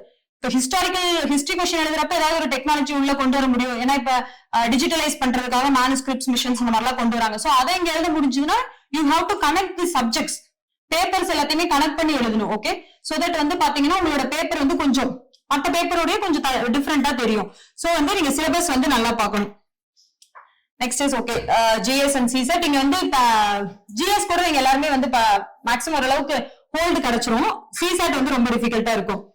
ஜெனரல் ஸ்டடீஸ் நீங்க படிக்கிறப்ப வந்து பாத்தீங்கன்னா சோர்ஸ் ஃபர்ஸ்ட் பிக்ஸ் பண்ணுங்க. நீங்க இந்த சப்ஜெக்ட்டுக்கு இதுதான் படிக்க போறேன் அப்படிங்கறத பிக்ஸ் பண்ணுங்க. இப்ப நான் வந்து பாலிட்டிக்கு வந்து லட்சுமிகாந்த் தான் படிச்சேன். ரிப்பீட்டடா நீங்க படிக்கணும். ஒரு சப்ஜெக்ட்டுக்கு ஒரு நோட்ஸ் எடுக்கிறீங்க அப்படின்னா ரிப்பீட்டடா படிக்கணும். இப்ப நீங்க ஒரு இன்ஸ்டியூட் ஜாயின் பண்ணிட்டீங்க அப்படின்னா அவங்க நோட்ஸ் கொடுக்குறாங்க. நீங்க அது இல்லாம ஏதோ ஒரு ஸ்டாண்டர்ட் புக் ரெஃபர் பண்ணணும் அப்படின்னு நினைக்கிறீங்க அப்படின்னா அந்த ஸ்டாண்டர்ட் புக் பிளஸ் உங்களுடைய ஹேண்ட் ரிட்டன் இன்ஸ்டியூட் நோட்ஸ் இது 2 மட்டும் பிக்ஸ் பண்ணிக்கணும். பிக்ஸ் பண்ணிட்டு அதை மட்டும் மல்டிபிள் ரிவிஷன்ஸ் பண்ணணும். ஏன்னா இப்ப நீங்க வந்து படிக்கிறப்ப வந்து பாத்தீங்கன்னா பியர் குரூப்போட இன்ஃபுளுன்ஸ் வந்து அதிகமா இருக்கும். சோ ஏதோ ஒரு மெட்டீரியல் நல்லா இருக்கு அப்படின்னு சொல்லுவாங்க. நீங்க உடனே ஐயோ அந்த மெட்டீரியலும் படிக்கணும் அப்படின்னு சொல்லிட்டு அதை வந்து கலெக்ட் பண்ணுவீங்க. பட் அதை படிக்க முடியாம கூட போயிடலாம். இல்லன்னா நீங்க ஆல்ரெடி வச்சிருந்ததை ரிவிஷன் பண்ண முடியாம போயிடலாம். அப்ப எக்ஸாமுக்கு முன்னாடி என்ன ஆயிடும்னா உங்களுக்கு அந்த சப்ஜெக்ட் படிச்ச மாதிரியே இருக்காது. அப்ப உங்களுக்குள்ளேயே நேச்சுரலா ஒரு பயம் வந்துடும், நாம இதை ஒழுங்கா படிக்கல அப்படின்னு சொல்லிட்டு. நிறைய பேர் ஃபர்ஸ்ட் அட்டெம்ப்ட் இதனால கொடுக்காமயே ஸ்கிப் பண்ணிடுவாங்க, நான் ஒழுங்கா படிக்கல அப்படின்னு சொல்லிட்டு. பட் ஆனா நீங்க ரிசோர்ஸ லிமிட்டடா வச்சுட்டு அந்த ரிசோர்ஸ மல்டிபிள் டைம்ஸ் ரிவிஷன் பண்ணீங்க அப்படின்னா யூ கெயின் கான்பிடன்ஸ் அந்த சப்ஜெக்ட்ல. ஓகே, எனக்கு வந்து பாலிட்டியில வந்து ஓரளவுக்கு நாலேஜ் இருக்கு அப்படிங்கறது வந்து உங்களுக்கு ஒரு கான்பிடன்ஸ் வந்து கிடைச்சிரும். அதே மாதிரி வந்து பாத்தீங்கன்னா ஒரு கான்செப்ட் ஏதாச்சும் புரியல அப்படின்னா உங்க ஃபேக்கல்டிஸ்ட கேட்கறதோ இல்ல உங்க ஃப்ரெண்ட்ஸ் மேபி ஒரு சப்ஜெக்ட்ல அவங்க வந்து நல்லா ஸ்ட்ராங்கா இருப்பாங்க, அவங்க கிட்ட கேட்கலாம். இல்லைன்னா யூடியூப்ல போட்டீங்கன்னா யூடியூப்லயுமே நிறைய வந்து எக்ஸ்பிளைன் வந்து பண்ணிட்டு இருக்காங்க. சோ அதுல இருந்து ரெஃபர் பண்றது மூலியமாவோ அண்டர்ஸ்டாண்ட் பண்ணிக்கலாம். ஒரு விஷயம் நம்மளுக்கு புரியல அப்படிங்கறத கடைசி வரைக்கும் எனக்கு புரியல அப்படின்னு சொல்லிட்டு நீங்க இருக்காம அதை அங்கேயே கிளாரிஃபை பண்ணிக்கிட்டு மூவ் ஆன் ஆனீங்க அப்படின்னா வந்து it will be very beneficial. ஏன்னா நீங்க பிரிலிம்ஸ்ல ஜெனரல் ஸ்டடீஸ்ல படிக்கிற நிறைய சப்ஜெக்ட்ஸ் வந்து பாத்தீங்கன்னா மெயின்ஸ்லயுமே வந்து உங்களுக்கு ஓவர்லாப் ஆகும். History, geography, science and tech, economy ஓரளவுக்கு ஓவர்லாப் ஆகும். சோ நீங்க உங்க ஃபவுண்டேஷன் நல்லா ஸ்ட்ராங்கா போட்டுட்டீங்க அப்படின்னா இங்க நீங்க எம்சிக்யூ படிச்சதை அங்க கொஞ்சம் மெயின்ஸ் பெர்ஸ்பெக்டிவ்ல எழுதுற மாதிரி தான் இருக்கும். சோ நீங்க அங்க ஈஸியா ரிஃப்ளெக்ட் பண்ண முடியும். இந்த ப்ரிப்பரேஷன் ப்ராசஸ்ல வந்து பாத்தீங்கன்னா எல்லாரும் அந்த 18 hours படிக்கணும், 20 hours படிக்கணும் அப்பெல்லாம் நிறைய சொல்லுவாங்க. சோ ஃபர்ஸ்ட் 2 years கொஞ்சம் கஷ்டப்பட்டு படிக்கணும். நீங்க இப்ப இன்ஸ்டியூட் ஜாயின் பண்றீங்க அப்படின்னா 1 year நீங்க கிளாஸ் கவனிக்கிறதுக்கே ஆகும். ஏன்னா உங்களுக்கு ஃபர்ஸ்ட் எல்லா சப்ஜெக்ட்டுக்கான ஒரு இன்ட்ரோடக்ஷன் கொடுக்கணும். அதுக்கப்புறம் அவங்களே ஸ்பெசிபிக்கா பிவைக்யூ டிகோட் பண்ணி கொடுப்பாங்க. சோ 1 year ஆஃப் ப்ரிப்பரேஷன் இதுலயே நடக்கும். நெக்ஸ்ட் வந்து பாத்தீங்கன்னா நீங்க இன்னொரு வருஷம் மேபி எடுத்துக்கிறீங்க அப்படின்னா இந்த 2 வருஷம் நீங்க ரொம்ப ஸ்ட்ராங்கா படிச்சுட்டீங்க அப்படின்னா அதுக்கப்புறம் சப்சிக்வெண்டா நீங்க ப்ரிப்பேர் பண்றப்ப உங்களுக்கு டைம் ரொம்ப கம்மியா எடுக்கும். இப்ப ஏன்னா நீங்க பேப்பர் படிக்கிறப்ப உங்களுக்கே தெரியும், நீங்க ஸ்டார்டிங்ல பேப்பர் படிக்கிறப்ப மோர் தென் 2 ஹவர்ஸ்க்கு மேல எடுக்கிறது கூட சான்சஸ் இருக்கு. பட் ஆனா நீங்க பின்னாடி படிக்க வந்து பாத்தீங்கன்னா இந்த நியூஸ் இதனால இந்த நியூஸ் வந்துகிட்டு இருக்கு, இதுல என்ன புதுசா வேல்யூடேஷன் ஆயிருக்கு, என்ன புதுசா இப்ப பேசிட்டு இருக்காங்க அப்படிங்கறத மட்டும் நீங்க வந்து இன்கார்பரேட் பண்ற மாதிரி இருக்கும். சோ வந்து பாத்தீங்கன்னா இந்த 2 years of or 1 year of preparation first attempt clear பண்ணிட்டீங்கன்னா வெரி குட். ஏன்னா நான் வந்து பர்சனலா சீக்கிரமா உள்ள போகணும் அப்படின்ட்டு தான் நினைப்பேன். ஏன்னா நீங்க அப்பதான் ரிட்டையர் ஆகுறப்ப ஒரு ஹையர் பொசிஷன்ல வந்து வெளியே வர முடியும். சோ அல்டிமேட்டா that is going to matter. அதனால வந்து சீக்கிரமா உள்ள போறதுக்கான டார்கெட் மட்டும் பிக்ஸ் பண்ணிக்கோங்க. இந்த 2 வருஷத்தை இன்வெஸ்ட்மெண்டா பாருங்க. ஓகே, டைம் கொஞ்சம் லேஷர் டைம்ல எடுத்துக்கோங்க. பட் ஆனா வந்து பாத்தீங்கன்னா படிக்கிற டைம்ல கரெக்டா படிச்சிருங்க, அவ்வளவுதான். So general studies. நெக்ஸ்ட் வந்து சிசாட் வந்து பாத்தீங்கன்னா it is also playing a major role. Maths மட்டும் ஃபர்ஸ்ட் நம்பி போனேன். ஃபர்ஸ்ட் அட்டெம்ப்ட் சிசாட் வந்து இதெல்லாம் பத்தாது அப்படின்னு சொல்லிட்டு I was not able to clear CSAT. அதுக்கப்புறம் செகண்ட் அட்டெம்ப்ட்ல காம்ப்ரஹென்ஷன் அட்டென்ட் பண்ணேன். பட் ஆல்சோ அந்த டைம் சிசாட் 2023ல ரொம்ப டிஃபிகல்ட்டா இருந்துச்சு. ஏன்னா யூபிஎஸ் உடைய நார்மல் பேட்டர்ன்ல இருந்து சேஞ்ச் ஆகி மேத்ஸ் கொஸ்டின் கேட்டாங்க, என்னால அதை ஹேண்டில் பண்ண முடியல. சோ ஒரு 3.33 மார்க்ஸ்ல வந்து அந்த சிசாட் வந்து இதாயிடுச்சு. நெக்ஸ்ட் அட்டெம்ப்ட் வந்து தெளிவா இருந்தேன், கொஸ்டின் நம்ம போட்டா அந்த கொஸ்டின்ல மார்க் வரணும், ஜிஎஸ் கிளியர் பண்ணலன்னா கூட பரவாயில்ல, சிசாட் எப்படியாச்சும் கிளியர் பண்ணணும் அப்படிங்கிற ஒரு தாட் வந்து வந்துருச்சு. சோ தட் வந்து அந்த சிசாட் வந்து நான் ஆர்சி அதிகமா அட்டென்ட் பண்ணி, நீங்க கொஸ்டின் பார்த்தாலே தெரியும் மேத்ஸ் கஷ்டமா கேட்டிருக்காங்களா இல்ல ஜிஎஸ் நீங்க ரீடிங் காம்ப்ரஹென்ஷன் கஷ்டமா கேட்டிருக்காங்க அப்படிங்கறத ஒரு கிளான்ஸ் ஆஃப் ரீடிங் போனதுக்கு அப்புறமே உங்களுக்கு தெரிஞ்சிடும். சோ அதுக்கேற்றப்ப உங்களுடைய ஸ்ட்ராட்டஜியை வந்து நீங்க டிசைன் பண்ணிக்கணும். அதனாலதான் ஃபர்ஸ்டே மேத்ஸ் மட்டும் தான் நான் எழுதுவேன், ஆர்சி மட்டும் தான் போடுவேன் அப்படிங்கிற ரிஜிட் மைண்ட் செட்டோட போகக்கூடாது. பிளெண்ட் ஆஃப் போத், ரெண்டுக்குமே ப்ரிப்பேர் ஆயிக்கோங்க. நான் மேக்ஸிமம் மேத்ஸ் கொஸ்டின்ஸ் அட்டன் பண்ணவே மாட்டேன், பட் ஆல்சோ ஸ்டடி ப்ரிப்பேர் பண்ணுவேன். 1 year ஃபுல்லா வந்து மேத்ஸ் ப்ரிப்பேர் பண்ணுவேன். பட் ஆனா அதை போடுறப்ப வந்து 100% ஷியரா இருந்தா மட்டும்தான் வந்து அந்த கொஸ்டின் அட்டன் பண்ணுவேன். அதே மாதிரி பாத்தீங்கன்னா நீங்க ப்ரிலிம்ஸ் ப்ரிப்பேர் பண்றப்ப வந்து ஃபர்ஸ்ட் டெஸ்ட் போடுவீங்க. டெஸ்ட் போடுறப்ப ஒரு விஷயத்த நல்லா ஞாபகம் வச்சுக்கணும், உங்களுக்கு டெஸ்ட் போடுறப்ப அக்யூரசி அதிகமா வருதா இல்ல வந்து நம்பர் ஆஃப் கொஸ்டின்ஸ் அதிகமா போட்டா மார்க் வருதா அப்படிங்கறத கண்டுபிடிக்கணும். அது செக்ஷனல் டெஸ்ட்ல கண்டுபிடிக்கிறது ரொம்ப கஷ்டம். ஏன்னா ஒரு சில பேர் பாலிட்டியில ஸ்ட்ராங்கா இருப்பீங்க, ஒரு சில பேர் எக்கனாமில ஸ்ட்ராங்கா இருப்பீங்க. சோ சப்ஜெக்ட் வைஸ் போறப்ப கண்டுபிடிக்கிறது கஷ்டம். பட் ஃபுல் மார்க் போறப்ப நீங்க கண்டுபிடிச்சிடலாம். நீங்க ஒரு 60 கொஸ்டின் 70 கொஸ்டின்ஸ் போடுறீங்க அப்படின்னா உங்களுக்கே தெரியும் அதுல எத்தனை கொஸ்டின் நான் பாலிட்டியில போட்டிருக்கேன், எத்தனை கொஸ்டின் கரெக்டா இருக்கு, அந்த மாதிரி நீங்க அனலைஸ் பண்ணணும். டெஸ்ட் சீரிஸோட முக்கியமான விஷயமே நீங்க டெஸ்ட் போடுறது இல்ல, யூ ஹாவ் டு அனலைஸ். நீங்க இப்ப ஃப்ரெஷரா வரனால எந்த சப்ஜெக்ட்ல நீங்க ஸ்ட்ராங்கா இருக்கீங்க அப்படிங்கறத ஃபர்ஸ்ட் வந்து கண்டுபிடிக்கணும். சோ நான் டெஸ்ட் போட்டா என்ன பண்ணுவேன்னா ஃபர்ஸ்ட் வந்து 2 to 3 டைப் ஆஃப் அனலைசிஸ் வந்து பண்ணுவேன். ஃபர்ஸ்ட் நான் எவ்வளவு நம்பர் ஆஃப் கொஸ்டின்ஸ் போட்டிருக்கேன், எத்தனை கரெக்டா இருக்கு, எத்தனை மிஸ்டேக் பண்ணிருக்கேன் அப்படின்னு சொல்லிட்டு பாப்பேன். ஏன்னா அது வந்து பாத்தீங்கன்னா என்னோட அக்யூரசியா இல்ல எனக்கு நம்பர் ஆஃப் கொஸ்டின்ஸ் அதிகமா போடணுமா அப்படிங்கறத ரிஃப்ளெக்ட் பண்ணும். சோ நான் 2 டைப்லயுமே எழுதி பார்த்தேன். ஃபர்ஸ்ட் வந்து பாத்தீங்கன்னா நம்பர் ஆஃப் கொஸ்டின்ஸ் கம்மியா தான் போடுவேன், அப்போ வந்து எனக்கு ஒரு மார்க் 90 அந்த மாதிரி வருது. நெக்ஸ்ட் வந்து பாத்தீங்கன்னா 90 கொஸ்டின்ஸ் போனேன், 90-95 கொஸ்டின்ஸ் போனேன், அப்போ வந்து என் மார்க் ரொம்ப கீழே போயிடுச்சு, 70-60 ஆட்ட போயிடுச்சு. சோ நான் வந்து ஃபிகர் அவுட் பண்ணிட்டேன், ஓகே நமக்கு வந்து அக்யூரசி தான் ஒர்க் ஆகுது, கெஸ் ஒர்க் நம்மளுக்கு நிறைய ஒர்க் வரமாட்டேங்குது அப்படின்னு சொல்லிட்டு நான் வந்து நம்பர் ஆஃப் கொஸ்டின்ஸ் போறதை குறைச்சிட்டேன். நான் இது வரைக்குமே யூபிஎஸ்சி எக்ஸாம்ல வந்து 70க்கு கீழே தான் கொஸ்டின்ஸ் போட்டிருக்கேன். சோ என்ன பண்ணுவேன்னா, நான் போட்டா அதுல மேக்ஸிமம் அந்த கொஸ்டின்ல 2 மார்க் வந்தே ஆகணும், சிசெட் போட்டா 2.5 மார்க்ஸ் வந்தே ஆகணும் அப்படிங்கிற மாதிரி தான் கொஸ்டின்ஸே நான் சூஸ் பண்ணுவேன். சோ நீங்க டெஸ்ட் போடுறப்ப அதை ஃபர்ஸ்ட் ஃபிகர் அவுட் பண்ணணும். அதுக்கப்புறம் இன்னொரு அனலைசிஸ் என்ன பண்ணுவேன்னா, சப்ஜெக்ட் வைஸ் பண்ணுவேன். நான் எந்த ஏரியால ரொம்ப ஸ்ட்ராங்கா இருக்கேன் அப்படின்னு சொல்லிட்டு. சோ பாலிட்டி எத்தனை கொஸ்டின்ஸ் கேட்டிருக்காங்க, எத்தனை கரெக்டா இருக்கு, எத்தனை மிஸ்டேக் பண்ணிருக்கேன் அப்படின்னு சொல்லிட்டு போட்டு பெர்சன்டேஜ் போட்டீங்கன்னா உங்களுக்கே தெரிஞ்சிடும் எந்த சப்ஜெக்ட்ஸ்ல நீங்க கம்பேரிட்டிவ்லி ஸ்ட்ராங்கா இருக்கீங்க, எந்த சப்ஜெக்ட்ஸ்ல வீக்கா இருக்கீங்க அப்படின்னு சொல்லிட்டு. இப்ப அதுலயுமே வந்து பாத்தீங்கன்னா, இப்ப ஜியோகிராஃபிலாம் வந்து பாத்தீங்கன்னா நீங்க நிறைய சப்டிவிஷன்ஸ் படிப்பீங்க. அதுல வந்து நான் இந்தியன் ஜியோகிராஃபி கொஞ்சம் கம்பேரிட்டிவ்லி வீக்கா இருப்பேன். அதுக்கப்புறம் வந்து பாத்தீங்கன்னா எக்ஸாம்பிள்ஸ் ஏதாவது ஜியோகிராஃபில கேக்குறாங்க அப்படின்னா ஸ்பெசிபிக்கான பிளேசஸ் அதெல்லாம் வந்து மிஸ்டேக் பண்றேன் அப்படின்னு சொல்லிட்டு என்னோட செகண்ட் அட்டெம்ப்ட்ல ஃபிகர் அவுட் பண்ணேன். சோ தேர்ட் அட்டெம்ப்ட்ல அந்த மிஸ்டேக்ஸ மாடிஃபை பண்ணிக்கிட்டேன். அதெல்லாம் எனக்கு ஆப்பர்ச்சுனிட்டிஸ் ஃபார் இம்ப்ரூவ்மெண்ட். அது எல்லாத்தையுமே நான் வந்து இம்ப்ரூவ் பண்ணி அடுத்த அட்டெம்ப்ட் வந்து கொடுத்தேன். சோ நீங்க ஒரு டெஸ்ட்டுமே பண்றப்ப நீங்க இந்த மாதிரி ஒரு அனலைசிஸ் கண்டிப்பா பண்ணணும். நீங்க ஒரு எக்ஸல் ஷீட்ல மெயின்டைன் பண்ணலாம். நம்பர் ஆஃப் கொஸ்டின்ஸ் எத்தனை போடுறீங்க, எத்தனை கரெக்டா ஆகுது, அது வந்து நீங்க ஒரு டெஸ்ட்ல கண்டுபிடிக்க முடியாது. ஒரு ரிப்பீட்டடா 3 to 4 டெஸ்ட் போனாதான் உங்களுக்கு ஒரு நம்பர் வரும். எனக்கு வந்து 70க்கு கீழே தான் வந்துச்சு. நானும் யூபிஎஸ்சி எக்ஸாம்ல இது வரைக்கும் 70 கீழே தான் போட்டிருக்கேன். சோ அந்த நம்பரை வந்து நீங்க வந்து ஃபிகர் அவுட் பண்ணணும். நெக்ஸ்ட் வந்து பாத்தீங்கன்னா வேற என்ன ப்ரிலிம்ஸ், சிசாட்டுமே அப்படிதான். சிசாட்டுமே வந்து பாத்தீங்கன்னா 66 அந்த மார்க் 66.66 ஈஸியா எடுங்க அப்படிங்கிற மாதிரி சொல்லுவாங்க. பட் ஆனா வந்து எடுக்கிறதே உங்களுக்கு பெரிய ஒரு டாஸ்கா இருக்கும். நிறைய பேர் ஜிஎஸ்ல நல்லா பெர்ஃபார்ம் பண்ணிட்டு சிசாட்ல பண்ணாம விட்டுருவாங்க. நம்ம சிசாட் வந்து அண்டர் எஸ்டிமேட் வந்து பண்ணக்கூடாது. சோ நீங்க வந்து give equal focus to both GS and CSAT. Okay, next mains. Okay, mains வந்து பாத்தீங்கன்னா என்னோட ஃபர்ஸ்ட் மெயின்ஸ். சோ வந்து பெரிய எக்ஸ்பீரியன்ஸ் இல்ல. பட் ஆனா எனக்கு என்ன நடந்துச்சு அப்படின்னு வந்து பாத்தீங்கன்னா, நான் ஜிஎஸ் டெஸ்ட் எதுவுமே எழுதல. ஆப்ஷனலும் எஸ்ஏ மட்டும் தான் வந்து பிராக்டிஸ் பண்ணேன். எஸ்ஏல வந்து என்னோட டெஸ்டோட மார்க் வந்து ரொம்ப கம்மியா இருந்துச்சு. சோ நான் ஃபிகர் அவுட் பண்ணிட்டு நம்ம எஸ்ஏல கண்டிப்பா ஒர்க் பண்ணணும் அப்படின்னு சொல்லிட்டு. சோ நான் வந்து நிறைய டெஸ்ட் எழுதி சஜஷன் ஃபீட்பேக்ஸ் கொடுப்பாங்கல்ல, அந்த ஃபீட்பேக்ஸ்ல நான் என்ன இம்ப்ரூவ்மெண்ட் பண்ணணும் அப்படிங்கறத ஐடென்டிஃபை பண்றணும். அது எல்லாமே அடுத்த டெஸ்ட்ல இன்கார்பரேட் பண்ணி என்னோட எஸ்ஏயோட ஸ்ட்ரக்சர், நான் எப்படி கண்டென்ட் டெலிவரி பண்றேன், அது எல்லாமே வந்து சேஞ்ச் பண்ணிட்டேன். சோ தட் வந்து எனக்கு எஸ்ஏல வந்து நல்ல மார்க் 123 மார்க் யூபிஎஸ்சில கொடுத்திருந்தாங்க. So S A okay.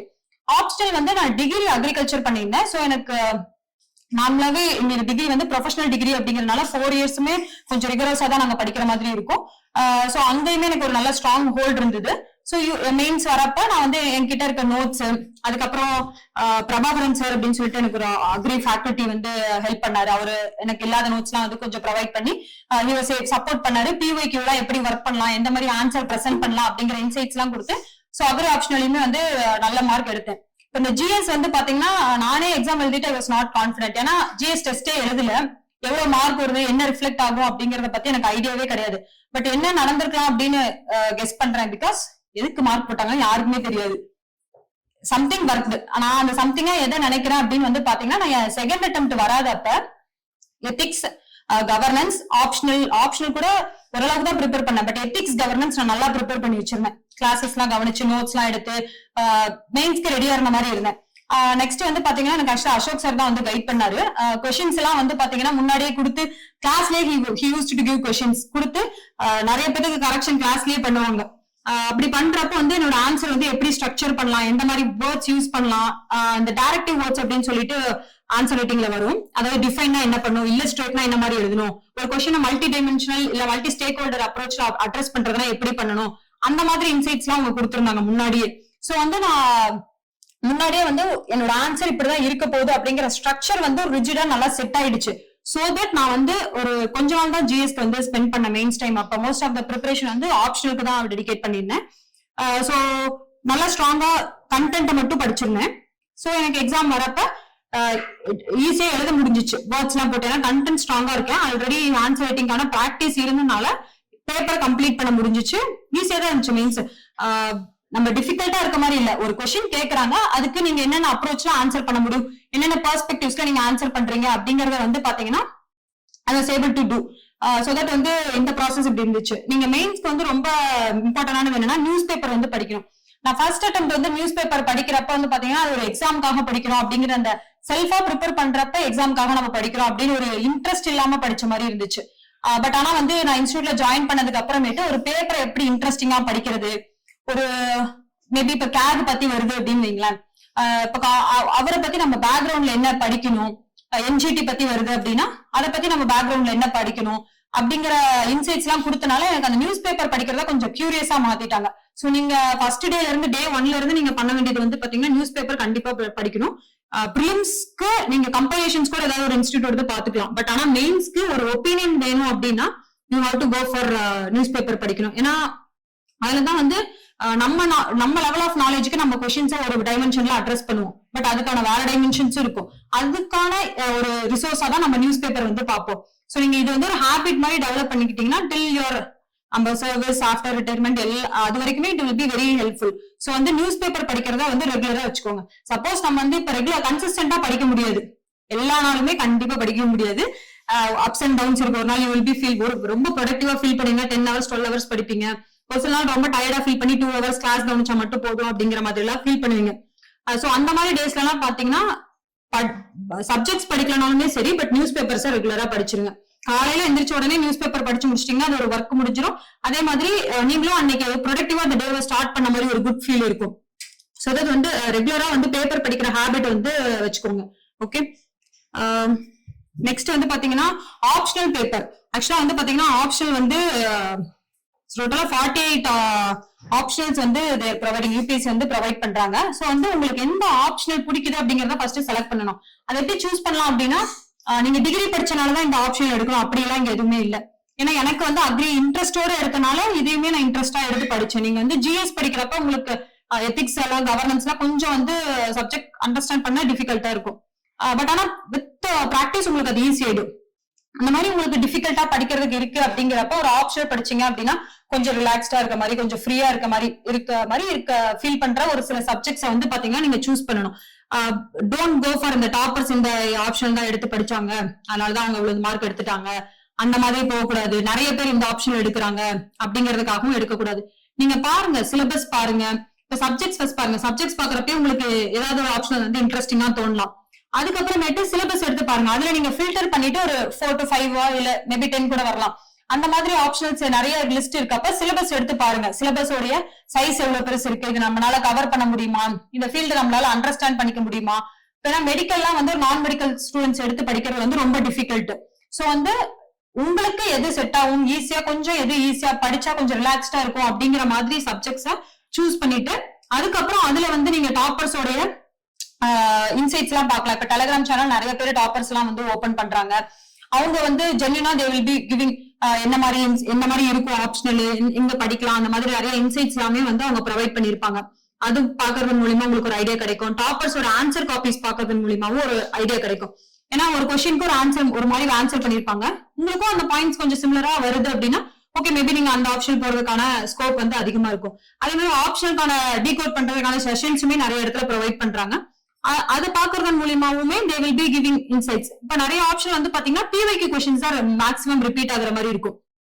சோ அந்த மாதிரி ஆப்ஷன் எல்லாம் எடுத்தீங்கன்னா நீங்க பிவைக்கு நல்லா ப்ரிப்பேர் பண்ணிட்டீங்கனாலே எழுதலாம் அப்படிங்கிற மாதிரியுமே இருக்கும். சோ வந்து ஆப்ஷனல் வந்து ஒரு நல்ல அனலைசிஸ் பண்ணிட்டு சூஸ் பண்ணுங்க. ஏன்னா மெயின்ஸ்ல வந்து பாத்தீங்கன்னா நீங்க நிறைய ஸ்கோர் பண்றதுக்கான ஸ்கோப் எங்க இருக்கும் அப்படின்னா எஸ்ஏல வந்து கொஞ்சம் ஸ்கோர் பண்ணலாம். ஏன்னா நீங்க எல்லாத்த மாதிரி இல்லாம டிஃப்ரெண்டான பெர்ஸ்பெக்டிவ்ஸ்ல வந்து கொஸ்டின்ஸ் வந்து நீங்க அட்ரஸ் பண்ணுவீங்க. நெக்ஸ்ட் வந்து எத்திக்ஸ் பேப்பர்ல உங்க வேல்யூஸ் எல்லாமே வந்து ரிஃப்ளெக்ட் ஆகும். நெக்ஸ்ட் ஆப்ஷனல்ல வந்து ஒரு டெக்னிக்கல் சப்ஜெக்டா இருக்கு அப்படின்னா அதை நீங்க ரிஃப்ளெக்ட் பண்றீங்க, அந்த ஸ்கில்ல ரிஃப்ளெக்ட் பண்றீங்க அப்படின்னா they will be giving more mark. ஏன்னா மேக்ஸிமம் ப்ரொஃபசர்ஸ் தான் வந்து திருத்துவாங்க. சோ இந்த பையனுக்கு வந்து டெக்னிக்கல் நாலேஜ் இருக்கு அப்படின்னு சொல்லிட்டு மார்க் வந்து ப்ரொவைட் பண்ணுவாங்க. சோ ஆப்ஷனல் சூஸ் பண்றது வந்து ஒரு வெரி வெரி டீடியஸ் ப்ராசஸ். பொறுமையா பண்ணுங்க. ஓகே, அவசரப்பட்டு பண்ண வேண்டாம். சீனியர்ஸ் கிட்ட ஆல்ரெடி ரிப்பீட்டடா எழுதினவங்க கிட்ட இப்ப நிறைய பேர் ஆப்ஷனல் ஸ்விட்ச் எல்லாம் பண்ணுவாங்க. ஒரு ஆப்ஷனல் படிச்சுட்டு அதுக்கப்புறம் அவங்களுக்கு டிஃபிகல்ட்டா இருக்கு அப்படின்னு சொல்லிட்டு வேற ஆப்ஷனல் ஸ்விட்ச் பண்ணி படிக்கிறவங்களா இருப்பாங்க. அவங்க கிட்ட எல்லாம் ஒப்பீனியன் ஃபர்ஸ்ட் கேளுங்க. ஏன் இதை விட்டுட்டு வந்தீங்க, இப்ப வந்த ஆப்ஷன் உங்களுக்கு எந்த விதத்துல இதை விட பெட்டரா இருக்குன்னு நீங்க நினைக்கிறீங்க, அந்த மாதிரி ஒப்பீனியன் கேட்டுட்டு அதுக்கப்புறமேட்டு you go for choosing option. அதே மாதிரி மெயின்ஸ் ஆன்சர் ரைட்டிங் வந்து நீங்க இப்ப இருந்தே பண்ணணும். நம்ம ஒரு 1 month ஆஃப் ப்ரிப்பரேஷன் நீங்க வந்துட்டீங்க இன்ஸ்டியூட்ஸ்ல அப்படின்னா உங்களுக்கு ஓரளவுக்கு ஒரு ஐடியா கிடைச்சிடும். ஒரு சில சப்ஜெக்ட்ஸ்ல ஒரு ஐடியா கிடைக்கும். அந்த ஐடியாவை வச்சுக்கோங்க. அதை வச்சுட்டு ஒரு ஆன்சர் எழுதுங்க. ஆன்சர் எழுதிட்டு நீங்க இனிஷியலா இப்ப ஸ்டார்ஸ் கொடுக்கல அப்படின்னாலுமே டாப்பர்ஸ் காப்பியோட ரெஃபர் பண்ணுங்க. இப்ப நிறைய இன்ஸ்டியூட்ஸ்ல வந்து டாப்பர்ஸ் காப்பி வந்து அப்லோட் பண்ணிடுறாங்க. அவங்க அந்த கொஸ்டின் எடுத்து நீங்க எழுதுங்க.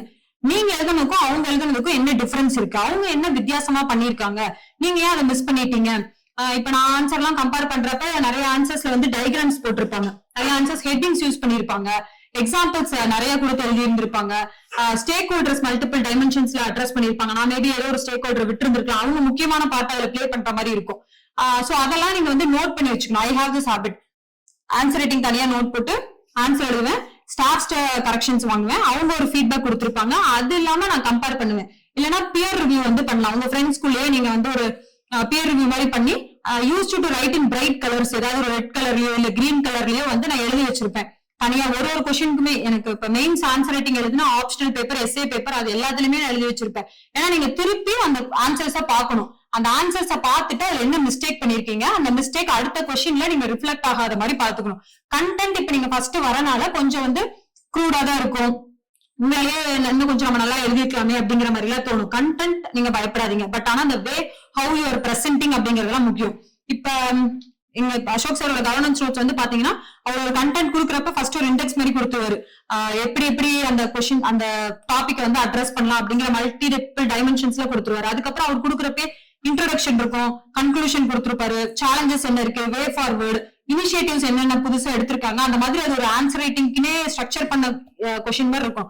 நீங்க எழுதுறப்பயுமே அப்படிதான் எழுதணும். ஒரு கொஸ்டின் மெயின்ஸ்ல கேக்குறாங்க அப்படின்னா எந்த பாயிண்ட நீங்க முன்னாடி எழுதணும் அப்படிங்கறத வந்து ப்ரையாரிட்டைஸ் பண்ணிக்கணும். ஏன்னா நீங்க ஃபர்ஸ்டே அதை அட்ரஸ் பண்ணிட்டீங்கன்னா எவாலுவேட்டருக்கு ஒரு ஃபீலிங் வந்துடும், ஓகே நம்ம இந்த கொஸ்டின் இதுக்காக தான் கேட்டிருக்கோம், அந்த பையன் அதை கரெக்டா அட்ரஸ் பண்ணிருக்கான், இந்த இஷ்யூ கரண்ட் அஃபேர்ஸ்ல இருந்துச்சு, இதனாலதான் இந்த கொஸ்டின் வந்துச்சு, அந்த கொஸ்டினை வந்து இந்த பொண்ணு அட்ரஸ் பண்ணிருக்கா அப்படிங்கறத வந்து அவங்க பிக்ஸ் பண்ணிப்பாங்க. சோ அவங்க ஒரு கம்ஃபர்டபுளா வந்து பேப்பர் வந்து திருத்திட்டு they will be giving mark. Next வந்து பாத்தீங்கன்னா ஆன்சர் ரைட்டிங்ல வந்து நீங்க பிரசன்டேஷனுமே நல்லா பண்ணணும். ஹேண்ட் ரைட்டிங் ஓகே, எப்படி வேணாலும் ஓரளவுக்கு லெஜிபிளா புரியுற மாதிரி இருந்தா போதும்.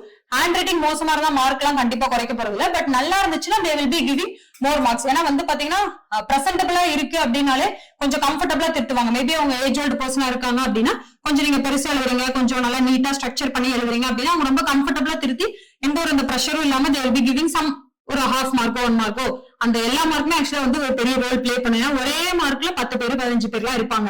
சோ நீங்க அந்த 1 மார்க்குமே ரீட் பண்றதுக்கான ஆப்பர்ச்சுனிட்டியை நீங்க யூஸ் பண்ணிக்கணும். நெக்ஸ்ட் வந்து பாத்தீங்கன்னா ஹேண்ட் ரைட்டிங் சப்போஸ் கொஞ்சம் மோசமா இருக்கு, நல்லா இதா இருக்கு அப்படின்னா நீங்க இப்ப இருந்தே ஒர்க் பண்ணுங்க. கிளாஸ் நோட்ஸ் எடுக்கிறப்பே கொஞ்சம் ஒர்க் பண்றது, அந்த மாதிரி யூ கேன் இம்ப்ரூவ். ஓகே, ஏன்னா நீங்க இப்பதான் ஸ்டார்ட் பண்றீங்க, there is a lot of scope for improvement. அதனால work from this day 1. Okay, next வந்து பாத்தீங்கன்னா ஓகே பர்சனாலிட்டி டெஸ்ட் வந்து இன்டர்வியூ முன்னாடியே ஆக்சுவலா சொல்லிட்டேன். சோ இதுதான் ஆக்சுவலா உங்களோட சிலபஸ். இந்த பாராமீட்டர்ஸ்ல எல்லாம் இருக்கான்னு செக் பண்றாங்க, பட் எதுக்காக அவங்க மார்க் கொடுக்குறாங்க அப்படிங்கறது தெரியாது. நீங்க யூபிஎஸ்சி ப்ரிப்பரேஷனுக்குள்ள வந்துட்டீங்க அப்படின்னாலே உங்க பர்சனாலிட்டி நல்லாவே க்ரூம் ஆயிடும். எனக்கு ஃபர்ஸ்ட் டைம் நான் ஒரு அட்டெம்ப்ட் கொடுத்ததுக்கு அப்புறம் நினைச்சது கண்டிப்பா எல்லாரும் ஒரு டைம் யூபிஎஸ்சி வந்து எக்ஸாம் அட்டெம்ப்ட் பண்ணணும் அப்படின்னு சொல்லிட்டு. ஏன்னா நீங்க டிகிரி படிக்கிறப்ப ஒரு ஸ்பெஷலைஸ்டு ஃபீல்டுக்குள்ள வந்து போயிடுவீங்க, மத்த எந்த ஃபீல்ட பத்தின ஐடியாவே உங்களுக்கு இருக்காது. நான் வந்து தேனியில படிச்சப்ப அது ஒரு ரூரல் ஏரியால தான் இருக்கு, அக்ரிகல்ச்சர் காலேஜ்ங்கிறதுனால ஃபீல்டு எல்லாம் எங்களுக்கு தேவைப்படும். சோ வந்து ரூரல் ஏரியா. சோ எனக்கு டிகிரி முடிக்கிற வரைக்கும் அந்த காலேஜ் தான் ஒரு உலகம் அப்படிங்கிற மாதிரி இருந்துச்சு. வெளியே வந்து யூபிஎஸ்சி படிக்க ஆரம்பிச்சதுக்கு அப்புறம் தான் நிறைய விஷயமே தெரிஞ்சிச்சு. அதுக்கப்புறம் தான் ஆக்சுவலா நான் பேப்பர் படிக்கவே ஆரம்பிச்சேன். நிறைய புக்ஸ் படிக்கிற ஹாபிட் டெவலப் ஆனது, அது எல்லாமே எனக்கு வந்து அதுக்கப்புறமேட்டு தான் நடந்துச்சு. சோ நீங்க இந்த மாதிரி படிக்க படிக்க படிக்க உங்களுடைய கேரக்டரே ஆக்சுவலா வந்து நல்லா க்ரூம் ஆகும். சோ நீங்க இந்த எக்ஸாம்ல வந்து பாத்தீங்கன்னா உங்களையுமே ஓவராலா டெவலப் ஆகிறத வந்து போக்கஸ் பண்ணணும். நாட் ஓன்லி திஸ் எக்ஸாம் நம்ம இந்த எக்ஸாமுக்காக கிளியர் பண்றோம் அப்படிங்கறதெல்லாம் இல்ல, ஓவராலா உங்க ப்ராசஸ் அந்த பர்சனாலிட்டியை சேஞ்ச் பண்ணணும். நீங்க படிக்க படிக்க உங்களுக்கே தோண ஆரம்பிச்சோம் நம்ம இந்த பாராமீட்டர்ஸ் எல்லாம் நம்மள அறியாமே நம்ம டெவலப் பண்ணிக்கிறோம் அப்படிங்கிற ஒரு ஃபீல் வந்து உங்களுக்கு வர ஆரம்பிச்சிடும். சோ நெக்ஸ்ட் வந்து இதெல்லாமே வந்து எல்லா இன்ஸ்டியூட்லயும் ஆக்சுவலா அட்ரஸ் பண்ணிடுவாங்க. இது வரைக்கும் நான் பண்ணதை இதுக்கப்புறமேட்டு தான் இருக்கு. ஏன்னா வந்து ரிப்பீட்டடா எழுதுறப்ப you will face lot of difficulties. பினான்சியலா பிரச்சனை வரும், வீட்ல இருந்து பிரஷர் வரும், இங்க இருக்கப்ப பியர் பிரஷர் ஒரு பிரச்சனையா இருக்கும். சோ இது எல்லாத்தையுமே நீங்க வந்து ஓவர் கம் பண்ணும். சோ ஃபர்ஸ்ட் அட்டெம்ப்ட் நான் கொடுக்குறப்ப எனக்கு மென்டாரே கிடையாது, நான் போற பாதை கரெக்டானு தெரியல, தேவையில்லாம நம்ம ஒரு நாள் தேவையில்லாததெல்லாம் நான் நிறைய படிச்சுட்டு இருப்போம். சோ அதுக்காக ஆக்சுவலா நான் இன்ஸ்டியூட் ஜாயின் பண்ணேன். சோ உங்களுக்கு இந்த சப்போர்ட் சிஸ்டம் ஃபர்ஸ்ட் வந்து ஒரு மென்டாரோட ரோல் வந்து முக்கியம். அவங்க யாரா வேணாலும் இருக்கலாம், அவங்க கிளியர் பண்ணிருக்கலாம், கிளியர் பண்ணாம இருக்கலாம், அதெல்லாம் இங்க மேட்டரே கிடையாது. ஒருத்தர் 4 வருஷமா படிச்சுட்டு இருக்காரு அப்படின்னா he will be having some idea on how this examination நம்ம எப்படி போகணும் அப்படிங்கிறது, எந்த புக் நீங்க படிக்கலாம், இந்த புக் கம்ஃபர்டபுளா இருக்கும், நீங்க இதை படிங்க, பேசிக்கா இருக்க ஸ்டூடெண்ட்ஸ்க்கு அந்த மாதிரி அவங்க ஒரு கைடன்ஸ் வந்து கொடுப்பாங்க. சோ இன்ஸ்டியூட்டா இருக்கலாம், ஆப்ஷனலா இருக்கலாம், எதுவுமே சூஸ் பண்றதுக்கு முன்னாடி இதுக்கு முன்னாடி இருந்த யாரோ ஒருத்தங்க கிட்ட நீங்க வந்து ஒப்பீனியன் கேட்டுக்கோங்க. உங்களுக்கு அந்த ஒப்பீனியன் பயாஸ்டா இருக்கு அப்படிங்கிற மாதிரி தோணுது அப்படின்னா you go for another one opinion. இன்னொருத்தங்க கிட்ட கூட கேளுங்க, இந்த 4-5 பேர்த்திட்ட விசாரிச்சுட்டு அதுக்கப்புறமேட்டு ஜாயின் பண்ணுங்க. இப்பயே சொல்றேன், நானுமே வந்து இது நான் எப்படி இந்த ப்ராசஸ் வந்து கோ த்ரூ பண்ணேன் அப்படிங்கிற ஒரு எக்ஸ்பிளனேஷன் தான்.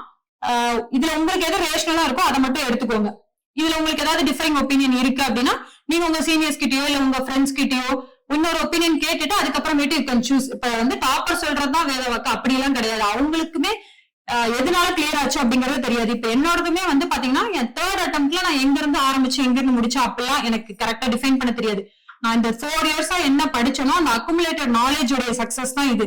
நான் 4 வருஷமா படிச்சிருக்கேன். நான் இந்த 3rd அட்டம்ப்ட்ல வந்து ஒரு 4 ஹவர்ஸ் தான் ஒரு நாளைக்கு படிச்சிருப்பேன். ஆனா இந்த 4 ஹவர்ஸ் படிச்சு அந்த எக்ஸாமுக்கு போதுமானா கண்டிப்பா போதாது. ஏன்னா நான் முன்னாடியே பேப்பர் படிச்சு நியூஸை ஃபாலோ பண்ணிட்டு இருந்தேன். முன்னாடியே ஸ்டார்டிங் சப்ஜெக்ட்ஸ் எல்லாமே கவர் பண்ணிட்டேன். கரண்ட் அஃபேர்ஸ் மட்டும் அப்டேட் பண்ற மாதிரி இருந்தது. அதுக்கு என்னோட இந்த 4 ஹவர்ஸ் ஆஃப் ப்ரிப்பரேஷன் போதுமானதா இருந்துச்சு. சோ தட் எப்பயுமே ஒரு ஒப்பீனியன் கேட்டுட்டு அதுக்கப்புறமேட்டு யூ சூஸ் பண்ணுங்க. எதை சூஸ் பண்ணாலுமே ஒரு ரிசோர்ஸா இருக்கட்டும் எதுவா இருந்தாலுமே ரிசோர்ஸுமே டாப்பர் சொல்றதா நீங்க ஃபாலோ பண்ணணும் அப்படிலாம் எதுவுமே கிடையாது. நீங்க உங்களுக்கான ரிசோர்ஸ் அவைலபிலிட்டி செக் பண்ணுங்க. ஒரு இன்ஸ்டியூட்டா இருக்கலாம், இல்ல யாரோ ஒரு டாப்பர்ஸோட நோட்ஸா கூட இருக்கலாம். அந்த நோட்ஸ் எல்லாத்தையுமே பார்த்துட்டு உங்களுக்கு எது கம்ஃபர்டபுளா இருக்கோ அதை சூஸ் பண்ணிக்கோங்க. அதை சூஸ் பண்ணிட்டு அதை ரிப்பீட்டடா படிங்க. அதுல இருந்து கொஸ்டின்ஸ் கேட்டா நீங்க மிஸ் பண்ணக்கூடாது அப்படிங்கிற மைண்ட் செட் மட்டும் டெவலப் பண்ணிக்கோங்க. அதுக்கு மேல கேட்டா ஓகே, நோ ப்ராப்ளம். இப்ப நீங்க பிரிலிம்ஸ் 100 மார்க் எடுக்கிறீங்க, அவ்வளவுதான் கட் ஆஃப். ஓகே, 100 மார்க்னா 200க்கு நீங்க எடுக்க போறீங்க. அந்த கட் ஆஃப் கிளியர் பண்றதுக்கான நோட்ஸ் அண்ட் ஸ்ட்ராட்டஜிஸ் வந்து உங்ககிட்ட இருக்கா அப்படிங்கறத மட்டும் என்ஷூர் பண்ணிக்கோங்க. பிளைண்டா டாப்பர்ஸோட தான் ஃபாலோ பண்ணணும் அப்படிங்கிறது கிடையாது. நெக்ஸ்ட் வந்து ஃபேமிலியோட சப்போர்ட். நீங்க ஸ்டார்டிங்லயே பேரண்ட்ஸ்ட எக்ஸ்பிளைன் பண்ணிடுங்க. ஃபர்ஸ்ட் அட்டெம்ப்ட்ல கிளியர் பண்றவங்க இருக்காங்க, இல்லைன்னு சொல்ல மாட்டேன். பட் அதிகமா இருக்காங்களான்னா கிடையாது. ஏன்னா இன்ஸ்டியூட் இப்ப ஜாயின் பண்றோம் அப்படின்னா உங்களுக்கு கிளாஸஸே வந்து நிறைய நேரம் போகும், டயர்ட் ஆகுவீங்க, ஸோ ரெஸ்ட் எடுப்பீங்க. ஃபுல் ஃபிளெஜ்டான அந்த ப்ரிப்பரேஷன் இருக்காது. ஸோ செகண்ட் அட்டெம்ப்ட் எடுத்துக்கலாம். நீங்க ஒரு ரெப்ரசன்டேஷன் வந்து பாத்தீங்கன்னா செகண்ட் அட்டெம்ப்ட் அண்ட் 3rd அட்டெம்ப்ட்ல கிளியர் பண்றவங்கள தான் அதிகமா ப்ரப்போர்ஷன்ஸ் அளவுக்கு அதிகமா இருப்பாங்க. சோ தட் வந்து பாத்தீங்கன்னா வீட்டுல எக்ஸ்பிளைன் பண்ணிடுங்க, எனக்கு ஒரு 2 இயர்ஸ் தேவைப்படும், அது வரைக்கும் நான் டிஸ்டர்ப் பண்ணாதீங்க. யாரும் ரிலேட்டிவ்ஸ் மேபி ஏதாவது ப்ரெஷர் தராங்க அப்படின்னா நீங்க அதை கொஞ்சம் பாத்துக்கோங்க அப்படிங்கிற மாதிரி சொல்லிடுங்க. ஏன்னா நீங்க பர்சீவ் பண்ண போற கோல் வந்து ரொம்ப பெருசு. இப்ப நானே கிளியர் பண்ணதுக்கு அப்புறம் நான் ஃபீல் பண்றேன், எனக்கு இந்த exam first interview. So mains and interview ரிப்பீட்டடா போறவங்க இருக்காங்க. எனக்கு அந்த டிஃபிகல்ட்டியே தெரியாது. மெயின்ஸ்ல போயிட்டா என்ன பண்றது அப்படிங்கறதும் தெரியாது, இன்டர்வியூல கிளியர் ஆகலன்னா என்ன பண்றது அப்படிங்கறதும் தெரியாது. பட் ஆனா ரிப்பீட்டடா கிளியர் பண்ணாம இருக்கவங்களுக்கு அந்த ப்ரெஷர் தெரியும். அந்த என்ன பெருசா பண்ணிட்டோம் அப்படிங்கிற மாதிரி தான் ஸ்டார்டிங் இருந்துச்சு. அதுக்கப்புறமேட்டு அதோட சோஷியல் இம்பாக்ட் வந்து ரொம்ப பெருசா இருக்கு. ஏன்னா இப்ப என் ஊர் சைடு இருக்க நிறைய கேர்ள்ஸே வந்து படிக்கிறதுக்காக முன் வராங்க. நெக்ஸ்ட் வந்து இப்ப காலேஜ்ல இருந்து நிறைய என்னோட ஜூனியர்ஸ் நிறைய பேர் படிக்கணும்னு சொல்லிட்டு ஆசைப்படுறாங்க. அது என்னன்னா இப்ப நீங்க உங்க சர்க்கிள்ல இருந்து ஒருத்தங்க கிளியர் பண்றீங்க அப்படின்னா நம்மளாலேயே முடியும் அப்படிங்கிற ஒரு கான்பிடன்ஸ் வந்து உங்களை சுத்தி இருக்க இமீடியட் சர்க்கிள்ல வந்து நீங்க விதைச்சிருவீங்க. சோ தட் நீங்க பர்சீவ் பண்ண போற கோல்ஸ் வந்து ரொம்ப அதிகம். அதனால ஃபேமிலிட்ட சொல்லி புரிய வைங்க. ஓகே, இந்த எக்ஸாம் நம்மளும் கிளியர் பண்ணலாம், இந்த மாதிரி எல்லாம் கிளியர் பண்ணிருக்காங்க, நம்மளால முடியாதுன்ட்டு கிடையாது. டாப்பர்ஸ் மட்டும் தான் கிளியர் பண்ணுவாங்களா அப்படிலாம் எதுவுமே இங்க இல்ல. யார் வேணாலுமே கிளியர் பண்ணலாம். அரியர் வச்சிருந்து அதுக்கப்புறம் அதை பாஸ் பண்ணிட்டு அதுக்கப்புறம் வந்தவங்களும் இருக்காங்க. டிகிரி டிராப் அவுட் ஆயிட்டு கரஸ்ல போட்டு படிச்சுட்டு அதுக்கப்புறம் வந்து கிளியர் பண்றவங்களா இருக்காங்க. சோ யாரால வேணாலும் முடியும். நெக்ஸ்ட் வந்து ஃப்ரெண்ட்ஸ். எனக்கு வந்து ஃப்ரெண்ட்ஸ் வந்து ஒரு மேஜர் ரோல் வந்து பிளே பண்ணிருக்காங்க. பிகாஸ் எனக்கு 3 to 4 years ஆஃப் ப்ரிப்பரேஷன் அப்படிங்கிறப்ப எனக்கு இன்ஸ்டியூட்ல இருக்கப்பதான் ஒரு நல்ல பியர் குரூப் வந்து கிடைச்சிச்சு. ஏன்னா நான் ஃபர்ஸ்ட் அட்டெம்ப்ட் வந்து ஹாஸ்டல்ல தான் இருந்து படிச்சேன். அப்ப பெருசா வெளியே நான் ஸ்டடி ஹால் எல்லாம் போகல. பெருசா எனக்கு வெளியே கான்டாக்ட்ஸ் கிடையாது. பட் இன்ஸ்டியூட் ஜாயின் பண்ணதுக்கு அப்புறமேட்டு நம்ம படிக்கிறப்பே நம்மளை சுத்தி like minded peoples usually attract தானே. சோ அவங்க வரப்ப I was able to get a good circle. இப்ப வரைக்குமே இன்னைக்கு வரைக்குமே they are in contact with me தான்.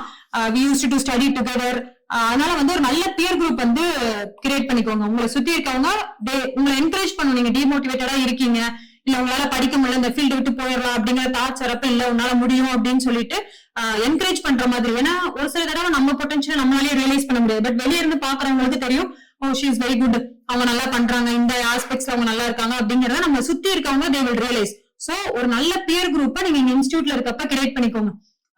அவங்க ஆன்சர் ரைட்டிங் நீங்க கொடுக்குறப்ப ரிவ்யூ பண்ணி கொடுக்கறது, ஏதோ ஒரு ரிசோர்ஸ் வருது, அந்த ரிசோர்ஸ் ஓகே எக்ஸ்ட்ராடினரியா இருக்கு, நல்லா இருக்கு அப்படின்னு சொன்னாங்கன்னா அந்த மாதிரி ஹெல்ப் பண்றது, இந்த மாதிரி ஒரு நல்ல ஒரு பியர் சர்க்கிள் வந்து டெவலப் பண்ணிக்கோங்க. மெயின்ஸ்ல எல்லாம் வந்து பாத்தீங்கன்னா ஜிஎஸ்ல டெஸ்ட் எழுதல. சோ நான் என்ன பண்ணேன் அப்படின்னா ஒரு கொஸ்டின் இருக்கு அப்படின்னா அந்த கொஸ்டின் நான் என் ஃப்ரெண்ட்ஸோட உட்காந்து டிஸ்கஸ் பண்ணுவேன். இந்த கொஸ்டின் இருக்கு, நான் இந்த டைமென்ஷன்ல சொல்றேன் அப்படின்னு சொல்லிட்டு அவங்க அவங்களோட டைமென்ஷனல் பெர்ஸ்பெக்டிவ்ஸ்ல சொல்லுவாங்க. ஓகே, இந்த பாயிண்ட் நல்லா இருக்கு, நம்ம இதையா மிஸ் பண்ணிட்டோம் அப்படின்னு சொல்லிட்டு அந்த ஒப்பீனியன்ஸ் கலெக்ட் பண்ணி என்னோட ஆன்சர் ரைட்டிங்ல நான் இன்கார்பரேட் பண்ணேன். நெக்ஸ்ட் இன்டர்வியூ ப்ரிப்பரேஷனுக்கு இன்னுமே ரொம்ப ஹெல்ப்ஃபுல்லா இருப்பாங்க. ஏன்னா இன்டர்வியூ ப்ரிப்பரேஷன்ல வந்து ஒரு விஷயத்துக்கான ஆன்சர் வந்து நம்ம ஒரு விதமா அப்ரோச் பண்ணுவோம். மேபி அது ராங்கா இருக்கலாம். அதுக்கு நீங்க இந்த டைமென்ஷன் யோசிக்கலாம், இந்த மாதிரி இதுக்கு ஆன்சர் பண்ணுங்க அப்படின்னு சொல்லிட்டு உங்களோட ஃப்ரெண்ட்ஸோட ரோல் அங்க ரொம்ப அதிகமா பிளே பண்ணும். ஏன்னா பாத்தீங்கன்னா மார்க் இன்டர்வியூ அப்படிங்கிறது வாரத்துல ஒரு 30 அப்படிதான் வைப்பாங்க. ஒரு இன்டர்வியூ அட்டென்ட் பண்ணாலே ரொம்ப எக்ஸாஸ்ட் ஆயிடுவீங்க. ஏன்னா அவங்களே நிறைய நம்ம எவ்வளவு இம்ப்ரூவ் பண்ணணும் அப்படிங்கிற பராமீட்டர்ஸ் எல்லாம் வந்து லிஸ்ட் பண்ணி கொடுப்பாங்க. சோ வீக்ல மீதி 5 days 6 days நீங்க என்ன பண்ணணும் அப்படின்னா ஃப்ரெண்ட்ஸோட உட்காந்து டிஸ்கஸ் பண்ணணும்.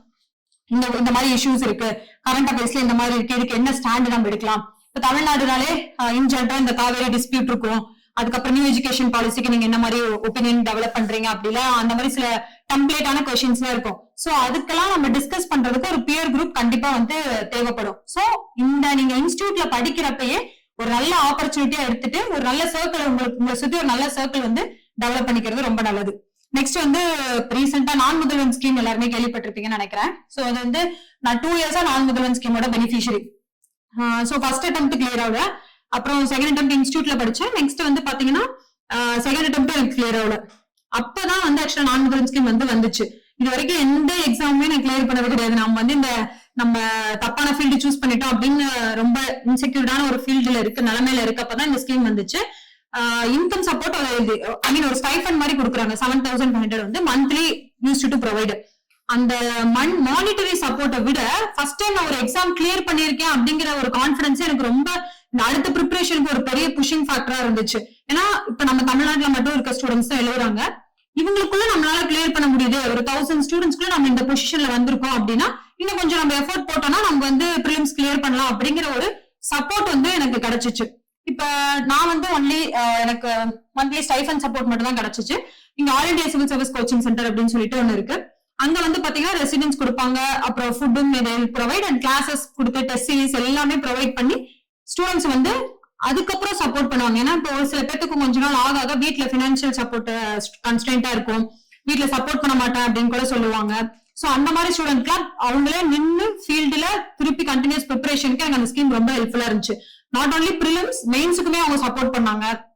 இன்டர்வியூக்குமே வந்து மார்க் இன்டர்வியூஸ் அரேஞ்ச் பண்ணி கொடுத்தது, நம்மளுக்கு தேவையான செலவுகள் பண்றதுக்கான மானிட்டரி சப்போர்ட். இப்ப இந்த பட்ஜெட்ல வந்து அதை ரைஸ் பண்ணிருக்காங்க மானிட்டரி சப்போர்ட்டா 50,000. சோ அதெல்லாமே வந்து ரொம்ப பெனிஃபிஷியலா இருக்கும். நீங்க பினான்சியலி ஸ்ட்ரகிளிங் அப்படின்னா அந்த விஷயத்தை அட்ரஸ் பண்றதுக்கு இது உதவும். நெக்ஸ்ட் வந்து பாத்தீங்கன்னா உங்களுக்கு இந்த மாதிரி ஒரு சின்ன ஒரு குட்டி லெவல் ஆஃப் காம்படிஷனுக்குள்ளேயே உங்களால கிளியர் பண்ண முடியுங்கிற கான்பிடன்ஸ் வந்து அடுத்த எக்ஸாமுக்கு ஒரு பெரிய புஷ்ஷா வந்திருக்கும். சோ கவர்மெண்ட்டுமே உங்களுக்கு சப்போர்ட் பண்றாங்க. ஏன் கவர்மெண்ட் வந்து இந்த ஒரு எக்ஸாமுக்காக இவ்வளவு சப்போர்ட் பண்ணணும் அப்படிங்கறத நீங்க நினைச்சுக்கோங்க. ஏன்னா அவ்வளவு பெரிய பொசிஷனுக்கு நீங்க போக போறீங்க.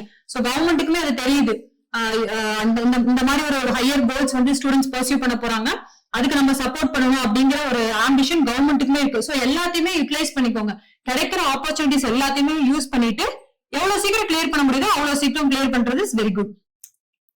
நெக்ஸ்ட் இது ரொம்ப முக்கியம். சோ முன்னாடியே சொன்ன நியூஸ் பேப்பர் படிக்கிறத நீங்க தினமும் வந்து ஒரு ஹேபிட்டா வச்சுக்கணும். அது மட்டும் இல்லாம புக்ஸுமே நீங்க வந்து படிக்கணும்.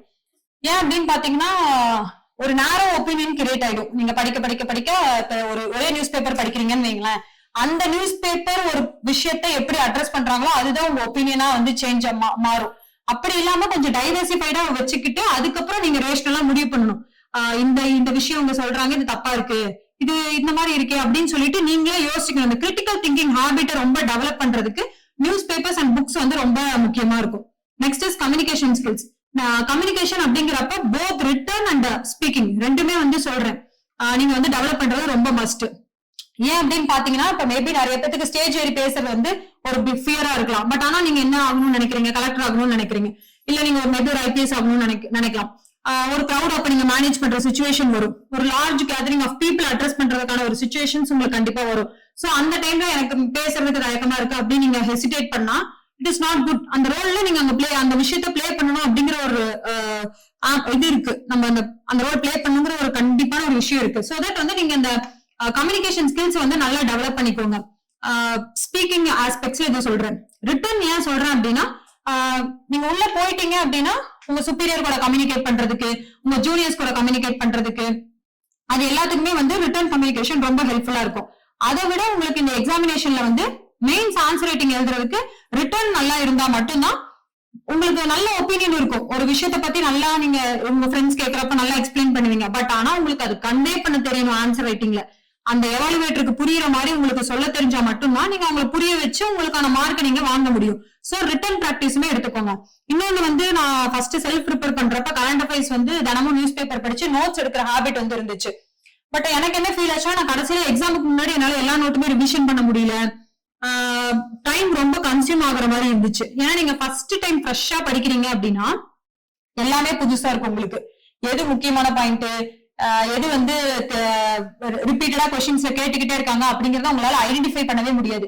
எந்த ஒரு புக் படிச்சாலுமே நியூஸ் பேப்பர் படிச்சாலுமே ஸ்டார்டிங்ல கொஞ்சம் நீங்க நோட்ஸ் எடுக்க வேண்டாம். போக போக போக அதுக்கப்புறம் எடுத்துக்கலாம். ஏன்னா இப்ப நீங்க பார்லிமெண்ட் பத்தி படிக்கிறீங்க அப்படின்னா ஒரு சில கண்டென்ட் எல்லாமே உங்களுக்கு புக்லயோ லட்சுமிகாந்த்லயோ நீங்க படிக்கிற ஏதோ சோர்ஸ்லயே வந்து இருக்கும். ஆனா நீங்க மறுபடியும் உட்காந்து ரீப்ரொடியூஸ் பண்ணி வச்சிருப்பீங்க. அதுல ரெண்டு விஷயம் என்னன்னா, ஒண்ணு உங்க டைம் கன்சியூம் ஆயிடும். நெக்ஸ்ட் வந்து பாத்தீங்கன்னா இருக்க கண்டென்ட் ஏதாவது திருப்பி எழுதி வச்சிருப்பீங்க. சோ இதை அவாய்ட் பண்றதுக்காக கொஞ்சம் இனிஷியல் டேஸ்ல நீங்க அந்த நோட்ஸ் டேக்கிங் வந்து குறைச்சுக்கோங்க. அதுக்கப்புறமேட்டு build habit of note taking. ஏன்னா நோட்ஸ் எடுத்தாதான் வந்து உங்களுக்கு ரிட்டன் கம்யூனிகேஷன் கொஞ்சம் நல்லா டெவலப் ஆகும். ஒரு பெரிய விஷயத்த ஒருத்தங்க மீட்டிங்ல ஏதோ இல்ல உங்களுக்கு ஏதோ ஒரு டிக்னிட்டரிஸ் வந்து பேசுறாங்க அப்படின்னா அது கன்சைஸா நீங்க எடுத்து வாட் யூ அண்டர்ஸ்டாண்ட் அப்படின்னு எழுதி வச்சுக்கிட்டீங்கன்னா அது உங்களோட கம்யூனிகேஷன் ஸ்கில்ஸ்க்கு ஒரு பெனிஃபிட்டா தான் இருக்கும்.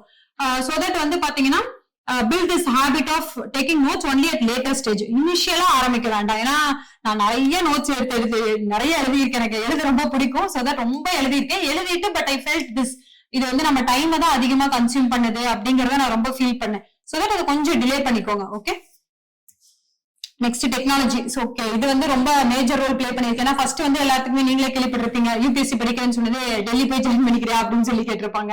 அதுக்கப்புறம் சரி கொஞ்சம் இங்க வந்து சென்னையில ஜாயின் பண்ணிக்கோ அப்படின்னு சொல்லியிருப்பாங்க. சோ இப்போ வந்து அந்த பேரியர் எல்லாமே பிரேக் ஆயிடுச்சு. ஏன்னா யூடியூப் இருக்கு, உங்களுக்கு கிளாஸஸ் எல்லாமே இப்ப ஹைபிரிட் செஷன்ஸா ப்ரொவைட் பண்றாங்க. ஆன்லைன்லயும் இருக்கு, ஆஃப்லைன்லயும் இருக்கு. சோ நீங்க கண்டிப்பா இங்க வந்துதான் படிக்கணும் அப்படிங்கறதெல்லாம் கிடையாது. பட் ஆனா நான் என்ன சஜஸ்ட் பண்ணுவேன் அப்படின்னா, நீங்க இன்ஸ்டியூட் ஜாயின் பண்றீங்களோ இல்லையோ அதெல்லாம் செகண்டரி. பட் ஒரு டைம் நீங்க இந்த ஹப்புக்குள்ள வந்து ஹவு த காம்படிஷன் இஸ், எவ்வளவு காம்படிஷன் இருக்கு, எப்படி காம்படிஷன் இங்க ஒர்க் ஆயிட்டு இருக்கு அப்படிங்கறத நீங்க ஒரு டைம் புரிஞ்சுக்கணும். அதுக்கப்புறம் நீங்க ஊருக்கு போய் கூட படிக்கலாம். ஏன்னா இங்க நீங்க எவ்வளவு பேருக்கு கூட காம்படிட் பண்றீங்க அப்படின்னு தெரியாம டிஃப்ரெண்ட் ரிசோர்சஸ் என்னென்ன இருக்கு, நீங்க நான் நேரவோ இந்த இன்ஸ்டியூட் தான் அப்படின்னு போயிட்டு இருப்பீங்க. பட் நிறைய சின்ன சின்ன இன்ஸ்டியூட்ஸ்மே இருக்கும். அங்க ஒரு சில சப்ஜெக்ட்ஸ் நல்லா பண்ணிட்டு இருப்பாங்க. அதெல்லாம் உங்களுக்கு தெரியாமயே போயிடும்.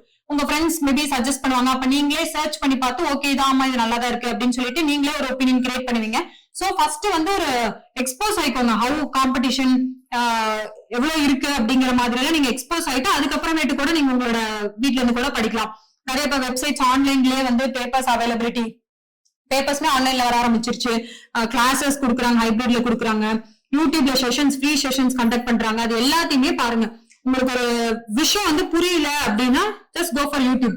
ஏன்னா தமிழ்லயுமே இப்ப நிறைய ஃபேக்கல்டிஸ் வந்து யூடியூப்ல எல்லாம் போட ஆரம்பிச்சிட்டாங்க. புரியலன்னா ஃபர்ஸ்ட் அந்த வீடியோ பாருங்க, என்ன சொல்ல வராங்கன்னு புரிஞ்சுக்கோங்க. அதுக்கப்புறமேட்டு உங்ககிட்ட இருக்க நோட்ஸை படிங்க.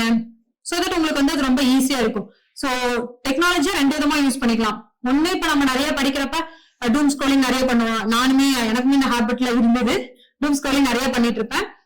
பட் நீங்க எப்படி யூஸ் பண்றீங்க அப்படிங்கறது தான் இருக்கு. அது வந்து நம்மளுடைய திங்கிங் கெப்பாசிட்டியவே வந்து ரொம்ப டேமேஜ் பண்ணிடும். So don't go for that. யூடியூபே போறீங்க அப்படின்னா என்ன வீடியோ பாக்குறீங்க அவ்வளவுதான், பாத்துட்டீங்களா வெளியே வந்துருங்க, அவ்வளவுதான். இல்ல ஏதாவது டவுன்லோட் பண்ணி வச்சுக்கோங்க. டவுன்லோட் பண்ணிட்டு ஆஃப்லைன் மோட்ல பாருங்க. ஏன்னா மேபி அதுல சஜஷன்ஸ் எல்லாம் வராது. சோ தட் வந்து மோர் பெனிஃபிஷியலுக்கு யூஸ் பண்ணிக்கோங்க. லேஷர் டைம் இல்லாம கண்டிப்பா யாராலுமே இருக்க முடியாது.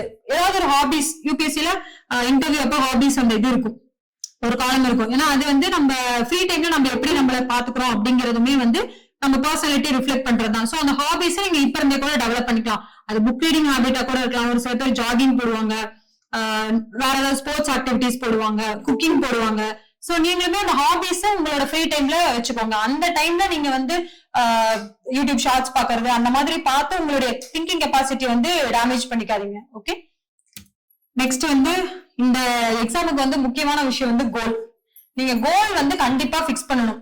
அதே மாதிரி எதுக்காக வரீங்க, சார் சொன்ன மாதிரி இந்த பர்பஸ், நீங்க எதுக்காக வரீங்க அப்படிங்கிற கோல் தெளிவா இருந்தா மட்டும்தான் கன்சிஸ்டன்டா இருக்க முடியும். ஏன்னா உங்களுக்கு ஒரு ப்ராப்பர் கோல் இல்லைன்னு வைங்களேன், ரிப்பீட்டடா செகண்ட் அட்டம் தேர்ட் அட்டம் அந்த மாதிரி போறப்ப இந்த எக்ஸாம் நம்ம எதுக்கு எழுதிட்டு அப்படிங்கிற மாதிரி ஒரு லெத்தாஜிக் மைண்ட் செட் வந்து வந்துரும். பட் உங்களோட கோல் ரொம்ப ஸ்ட்ராங்கா இருக்கு, உங்க பர்பஸ் ரொம்ப டிஃபைன்டா இருக்கு அப்படின்னா நீங்க எவ்வளவு ஹிண்ட்ரன்சஸ் வந்தாலுமே நீங்க இந்த எக்ஸாம் வந்து பர்சியூ பண்ணிட்டே இருப்பீங்க, கன்சிஸ்டன்டா கிராக் பண்ணுங்கிற அந்த புஷ் வந்து இருந்துகிட்டே இருக்கும். நெக்ஸ்ட் வந்து இந்த ஜேர்னியவே நீங்க ஆக்சுவலா வந்து என்ஜாய் பண்ணணும், கஷ்டமா பார்க்க கூடாது. நான் ஃபர்ஸ்ட் டைம் நியூஸ் பேப்பர் வந்து படிக்கிறதுக்கு ரொம்ப கஷ்டமா இருந்துச்சு. தினமும் எனக்கு அந்த எடுத்து படிக்கிற மோட்டிவேஷனே பெருசா இருக்காது, அது ஒரு எக்ஸாம்காக படிக்கணும் அப்படிங்கிற மாதிரி அது டிஃபிகல்ட்டா இருந்துச்சு. பட் எனக்கு அந்த பேப்பர் படிக்கிறது எப்போ ஜாலியா மாத்தினாங்களோ அப்ப ஒரு சில கவர்மெண்ட் ஹாலிடேஸ் அப்பெல்லாம் பேப்பர் வராது, அன்னைக்கு யூபிஎஸ்சி ஆஸ்பிரன்ஸ் எல்லாம் பார்க்கலாம், ஐயோ நீங்க பேப்பர் வரலையே அப்படிங்கிற மாதிரி கொஞ்சம் ஃபீல் பண்ண ஆரம்பிச்சிருவாங்க. சோ நீங்க த்ரூ அவுட் த ப்ராசஸ் இந்த ஜேர்னியவே என்ஜாய் பண்ணுங்க. ஏதாவது ஒரு ஃபெயிலியர் வருது அப்படின்னா அந்த ஃபெயிலியரை நீங்க ஹிண்ட்ரன்ஸா பார்க்க கூடாது, ஆப்பர்ச்சுனிட்டியா பார்க்கணும். இப்ப நான் மெயின்ஸ் ஆன்சர் ரைட்டிங் எழுதுறப்ப எனக்கு நிறைய சஜஷன்ஸ் எல்லாம் சொன்னாங்க, ரொம்ப உடஞ்சிட்டேன், என்ன இவ்வளவு ஃபீட்பேக் சொல்றாங்க, எக்ஸாம் வர கிட்ட வருது, நம்ம எப்படி இம்ப்ரூவ் பண்றது அப்படிங்கிற மாதிரி நிறைய இன்செக்யூரிட்டிஸ் வந்துச்சு. பட் நான் பிக்ஸ் பண்ணிட்டேன், ஓகே இவ்வளவு மிஸ்டேக் சொல்றாங்க, நம்ம இது எல்லாத்தையுமே வந்து திருத்துறதுக்கான ஒரு வாய்ப்பா எடுத்துக்குவோம், இது எல்லாத்தையுமே நம்ம சேஞ்ச் பண்ணா நம்மளோட ஆன்சர் ரைட்டிங் இம்ப்ரூவ் ஆக போகுது அப்படிங்கிற அந்த மைண்ட் செட் சேஞ்சே வந்து பாத்தீங்கன்னா எனக்கு மெயின்ஸ் ப்ரிப்பரேஷனை ரொம்ப ஜாலியா என்ஜாய் பண்ணி படிக்கிற மாதிரி மாத்திடுச்சு.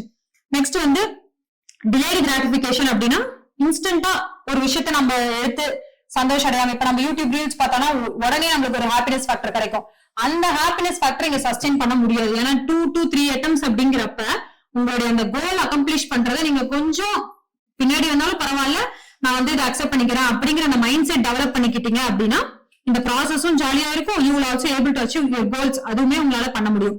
Next intrinsic motivation. சோ இது வந்து பாத்தீங்கன்னா இப்ப நிறைய டாப்பர்ஸ் வந்து இப்ப நீங்க பாத்திருப்பீங்க யூடியூப்ல எல்லாமே, அவங்க எல்லாருமே அவங்க ஜேர்னியை தான் நாங்க வந்து சொல்றோம்.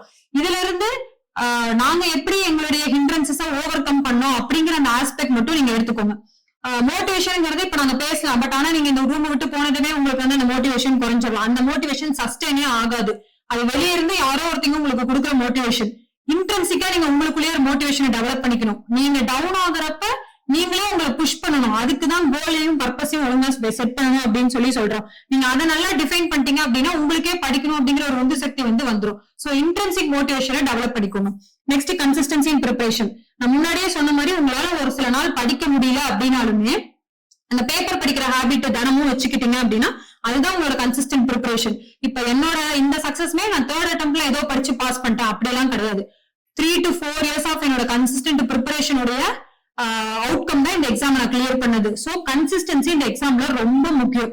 கண்டிப்பா நீங்க தினமும் படிக்கணும். 1 or 2 days மிஸ் ஆகலாம், அது பிரச்சனை இல்லை, ஏன்னா நம்மளாலுமே 100% எஃபிஷியன்சியோட ஆப்ரேட் ஆக முடியாது. சோ எங்கேயாவது பிரேக் ஆகலாம், மேபி ஃபேமிலில ஏதாவது இஷ்யூஸ் இருக்கும், ஃபேமிலி ஹெல்த் எமர்ஜென்சி ஏதாவது இருக்கும், அந்த மாதிரி டைம் ஓகே செலிப்ரேஷன்ஸ் போறீங்க வரீங்க, அது எல்லாமே என்ஜாய் பண்ணுங்க, அது எல்லாத்தையுமே கேர் பண்ணிக்கிறேன். நாமளுமே இப்ப வளர்றப்ப ஃபேமிலி ரெஸ்பான்சிபிலிட்டிஸ் எல்லாத்தையுமே நம்மளும் டேக் பார்ட் பண்ற மாதிரி இருக்கும். சோ அதெல்லாமே பண்ணுங்க. பட் ஆனாலுமே உங்க ப்ரிப்பரேஷன் எங்கேயுமே ஒரு பெரிய கேப் விழாம பாத்துக்கணும். ஓகே, இப்ப நிறைய ஹிண்ட்ரன்சஸோட வந்து கிளியர் பண்றவங்களா இருக்காங்க, ஒர்க் பண்ணிக்கிட்டு நிறைய பேர் கிளியர் பண்றவங்க இருக்காங்க, ஆஃப்டர் மேரேஜ் ஆஃப்டர் சைல்டு எல்லாம் வந்து கிளியர் பண்றவங்களா இருப்பாங்க. அவங்களோட ப்ரெஷர்லாம் இப்ப நினைச்சு பாருங்க, இப்ப நம்ம ஃபர்ஸ்ட் நம்ம காலேஜ் முடிச்சுட்டு இப்பதான் வந்திருக்கோம், நமக்கு அந்த அளவுக்கு ஃபேமிலியோட ப்ரெஷர்ஸ் என்னென்ன பினான்ஸா கோ த்ரூ பண்றாங்க அதெல்லாமே நம்மளுக்கு இப்ப பெருசா தெரியாது. பட் அந்த மாதிரி இருக்கவங்களுக்கு எல்லாம் வந்து வேலையை விட்டுட்டு வந்துட்டா அந்த பினான்சியல் இதை யாரு கவர் பண்றது, ஃபேமிலி ரெஸ்பான்சிபிலிட்டி யாரு பாக்குறது, அந்த மாதிரி நிறைய பிரச்சனைகள் பின்னாடி வர ஆரம்பிச்சிடும். அதனாலதான் முன்னாடியே கிளியர் பண்ணிடணும். நீங்க இப்பவே உங்களுடைய ப்ரெஷர்ஸ் வெளியே இருந்து வர்றது கம்மியா இருக்கப்பயே கிளியர் பண்ணிட்டீங்க அப்படின்னா it will be good for you. So இந்த எக்ஸாமுமே வந்து பாத்தீங்கன்னா இப்ப நீங்க வந்து ஒர்க்கிங் ஆஸ்பிரன்ஸ் யாராச்சும் இருக்கலாம், ஒர்க் பண்ணிட்டு கிளியர் பண்றவங்களும் இருக்காங்க. ஒர்க் பண்ண முடியாது அப்படிலாம் எதுவுமே கிடையாது. தினமும் நீங்க ஒர்க் முடிச்சதுக்கு அப்புறம் ஒரு ஷெட்யூல் பிக்ஸ் பண்ணி அந்த டைம்ல நீங்க கண்டிப்பா படிச்சாகணும் அப்படிங்கிற ஒரு ஆஸ்பெக்ட் வந்து வச்சுக்கிட்டீங்க அப்படின்னா you will also be able to clear. Okay, this is the thing. So வந்து இந்த எக்ஸாம் மட்டும்தான் உலகம் அப்படிங்கறத நான் வந்து ஸ்ட்ரெஸ் பண்ண மாட்டேன். ஏன்னா நான் என் 3rd attempt அப்ப ஐ ஹவ் டிசைடட் இந்த அட்டெம்ப்ட் தான் நம்மளோட லாஸ்ட் அட்டெம்ப்டா இருக்கும். 9 attempts இருக்கு, பட் ஆனாலுமே ஐ ஹவ் டிசைடட் இந்த அட்டெம்ப்ட் தான் நம்ம லாஸ்ட் அட்டெம்ப்டா இருக்கும். இதுக்கு மேல நம்மளுக்கு இந்த எக்ஸாம் பிலிம்ஸே கிளியர் ஆகல அப்படின்னா நம்ம இந்த ஃபீல்ட் வந்து வெளியே போயிடலாம் அப்படிங்கிற மாதிரி நான் நினைச்சேன்னா UPSC was my plan B. Plan ஏவே எனக்கு வந்து ஆக்சுவலா வேற. சோ அது நம்ம இந்த எக்ஸாம் ட்ரை பண்ணுவோம், இந்த எக்ஸாம் வரலன்னா நம்மளுடைய கோல்ஸை பர்சியூ பண்ண போயிடலாம் அப்படிங்கறது என்னோட ஐடியா. ஏன்னா இது ஒரு லூப் மாதிரி. இந்த எக்ஸாம்ல நீங்க வந்து இந்த எக்ஸாமோட ஒரு டேஸ்ட் உங்களுக்கு தெரிஞ்சிருச்சு அப்படின்னா இந்த லூப்ல இருந்து உங்களால எஸ்கேப் ஆகுறது ரொம்ப கஷ்டம். இல்ல நான் இன்னொரு டைம் அட்டம் பண்ணி பாக்குறேன், இன்னொரு டைம் எழுதுறேன் அப்படிங்கிற மாதிரி உங்களுக்கே தோண ஆரம்பிச்சிடும். பட் ஆனா ப்ரொடக்டிவ் லைஃப ட்ரெயின் பண்ணுதோ அப்படிங்கிற ஒரு தாட் வந்து எனக்கு இருந்துச்சு. சோ ஃபர்ஸ்ட் வந்து ஒண்ணு ஞாபகம் வச்சுக்கணும், இந்த எக்ஸாம்ல ஏன் 9 அட்டம் தராங்க அப்படின்னா அவங்களுக்கே தெரியுது இது வந்து ஒரு டிஃபிகல்ட் எக்ஸாமினேஷன், கிராக் பண்றது கஷ்டம் அப்படிங்கறது. நீங்க இதுதான் அப்படின்னு பிக்ஸ் பண்ணிட்டீங்கன்னா யூ ஹாவ் டு ட்ரை. நிறைய பேர் என்னோட ஃப்ரெண்ட்ஸ் நான் பாத்திருக்கேன், ஃபர்ஸ்ட் அட்டெம்ப்டே கொடுக்க மாட்டாங்க. இப்ப நீங்க இன்ஸ்டியூட் போறப்ப நீங்க ரொம்ப படிக்கிறதுக்கான ஸ்கோப் கம்மியா இருக்கும், உங்களுக்கு அதை பத்தி சுத்தமா ஐடியாவே கிடையாது அப்படின்னா நீங்க எழுதாம இருக்கலாம் எக்ஸாம். பட் உங்களுக்கு ஏதோ ஒரு பேசிக்கான ஒரு நாலேஜ் இருக்கு அப்படின்னா நீங்க கண்டிப்பா எக்ஸாம் எழுதணுங்கிறத நான் சஜஸ்ட் பண்ணுவேன். இப்ப நிறைய சேனல்ஸ் எல்லாம் வந்து பாத்தீங்கன்னா ஃபர்ஸ்ட் அட்டெம்ப்ட்லயே கிளியர் பண்ணிட்டாங்க அப்படிங்கறத ஒரு ஓவர் ஹைப்டு ஸ்டேட்மெண்டா போடுவாங்க. ஓகே, ஃபர்ஸ்ட் அட்டெம்ப்ட்ல கிளியர் பண்ணது வெரி குட் திங், ஏன்னா ஃபர்ஸ்ட் டைமே புரிஞ்சு உள்ள போறது அதெல்லாம் ரொம்ப ஓகே. பட் ஆனா அவங்க எந்த வயசுல வராங்க அப்படிங்கறது ரொம்ப முக்கியம். ஏன்னா 2 to 3 years படிச்சுட்டு அதுக்கப்புறம் ஃபர்ஸ்ட் அட்டெம்ப்ட் கொடுக்கறவங்க எல்லாம் இருக்காங்க. அப்படி வந்து வர்றப்ப நீங்க ஏர்லியரா போறதுக்கான ஸ்கோப் வந்து குறையுது. நீங்க ஃபர்ஸ்ட் டைம் போய் ஒரு எக்ஸாம் எழுதினா மட்டும்தான் யூபிஎஸ்சி எந்த டிமாண்ட அட்ரஸ் பண்றதுக்காக கொஸ்டின் கேட்கறாங்க அப்படிங்கறத புரிஞ்சுக்க முடியும். ஒன்னே ஒண்ணு நல்லா ஞாபகம் வச்சுக்கோங்க, எந்த இன்ஸ்டிடியூட்டுமே யூபிஎஸ்சி கொஸ்டின் பேப்பரை ரிஃப்ளெக்ட் பண்ணவே முடியாது. இந்த மாதிரி கேட்பாங்களோ அப்படிங்கறத வச்சும் பாஸ்ட் இயர்ல எந்த மாதிரி கொஸ்டின்ஸ் கேட்டிருக்காங்க அப்படிங்கறத வச்சு அவங்க ஒரு கொஸ்டின் வந்து டெவலப் பண்றாங்க. பட் யூபிஎஸ்சி கொஸ்டின் பேப்பர்ங்கிறது அது ஒரு தனி கொஸ்டின் பேப்பர்.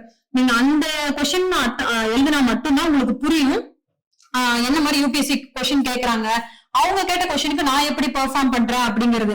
நீங்க சப்போஸ் அந்த அட்டெம்ப்ட் எழுதல அப்படின்னாலுமே கொஸ்டின் பேப்பரை பிரிண்ட் போட்டு ஒரு அந்த டெடிகேட்டடான டைம்ல தனியா உட்காந்து கொஸ்டின் எக்ஸாம் ஹால்ல இருக்க மாதிரியே நீங்க நினைச்சு நீங்க அந்த கொஸ்டினை அட்ரஸ் பண்ணணும். அப்புறம் கீ வந்ததுக்கு அப்புறம் நீங்க செக் பண்ணி பார்க்கணும். அப்பதான் உங்களோட நீங்க எங்க இருக்கீங்க அப்படிங்கிற இன்சைட்ஸ் வந்து கிடைக்கும். நீங்க அட்டெம்ப்ட் வந்து தள்ளி போடாதீங்க, ஏன்னா நீங்க எழுதியே பார்க்காம இருக்கிறது வந்து ரொம்ப மோசம். நீங்க போய் தோத்துட்டா கூட பரவாயில்ல, தோத்துட்டீங்கன்னா நீங்க எங்க இருந்து டெவலப் பண்ணலாம் அப்படிங்கிற ஒரு இன்சைட்ஸ் நம்ம டெவலப் பண்ணிடலாம். பட் ஆனா நீங்க அட்டெம்ப்டே பண்ணாம இருக்கிறது ஒரு மிகப்பெரிய தப்பு. அதே மாதிரி இந்த எக்ஸாம்பிளே மாட்டி உங்களோட ப்ரொடக்டிவ் லைஃபும் வேஸ்ட் பண்ண வேணாம்னு சொல்லுவேன். ஒரு 2 to 3 years படிக்கிறீங்க அப்படின்னா அதுக்கப்புறம் நீங்க கொஞ்ச நேரம் படிச்சாலே போதும் ஒரு நாளைக்கு. அப்ப நீங்க வேற ஒரு ஆப்பர்ச்சுனிட்டி கூட பார்க்கலாம்.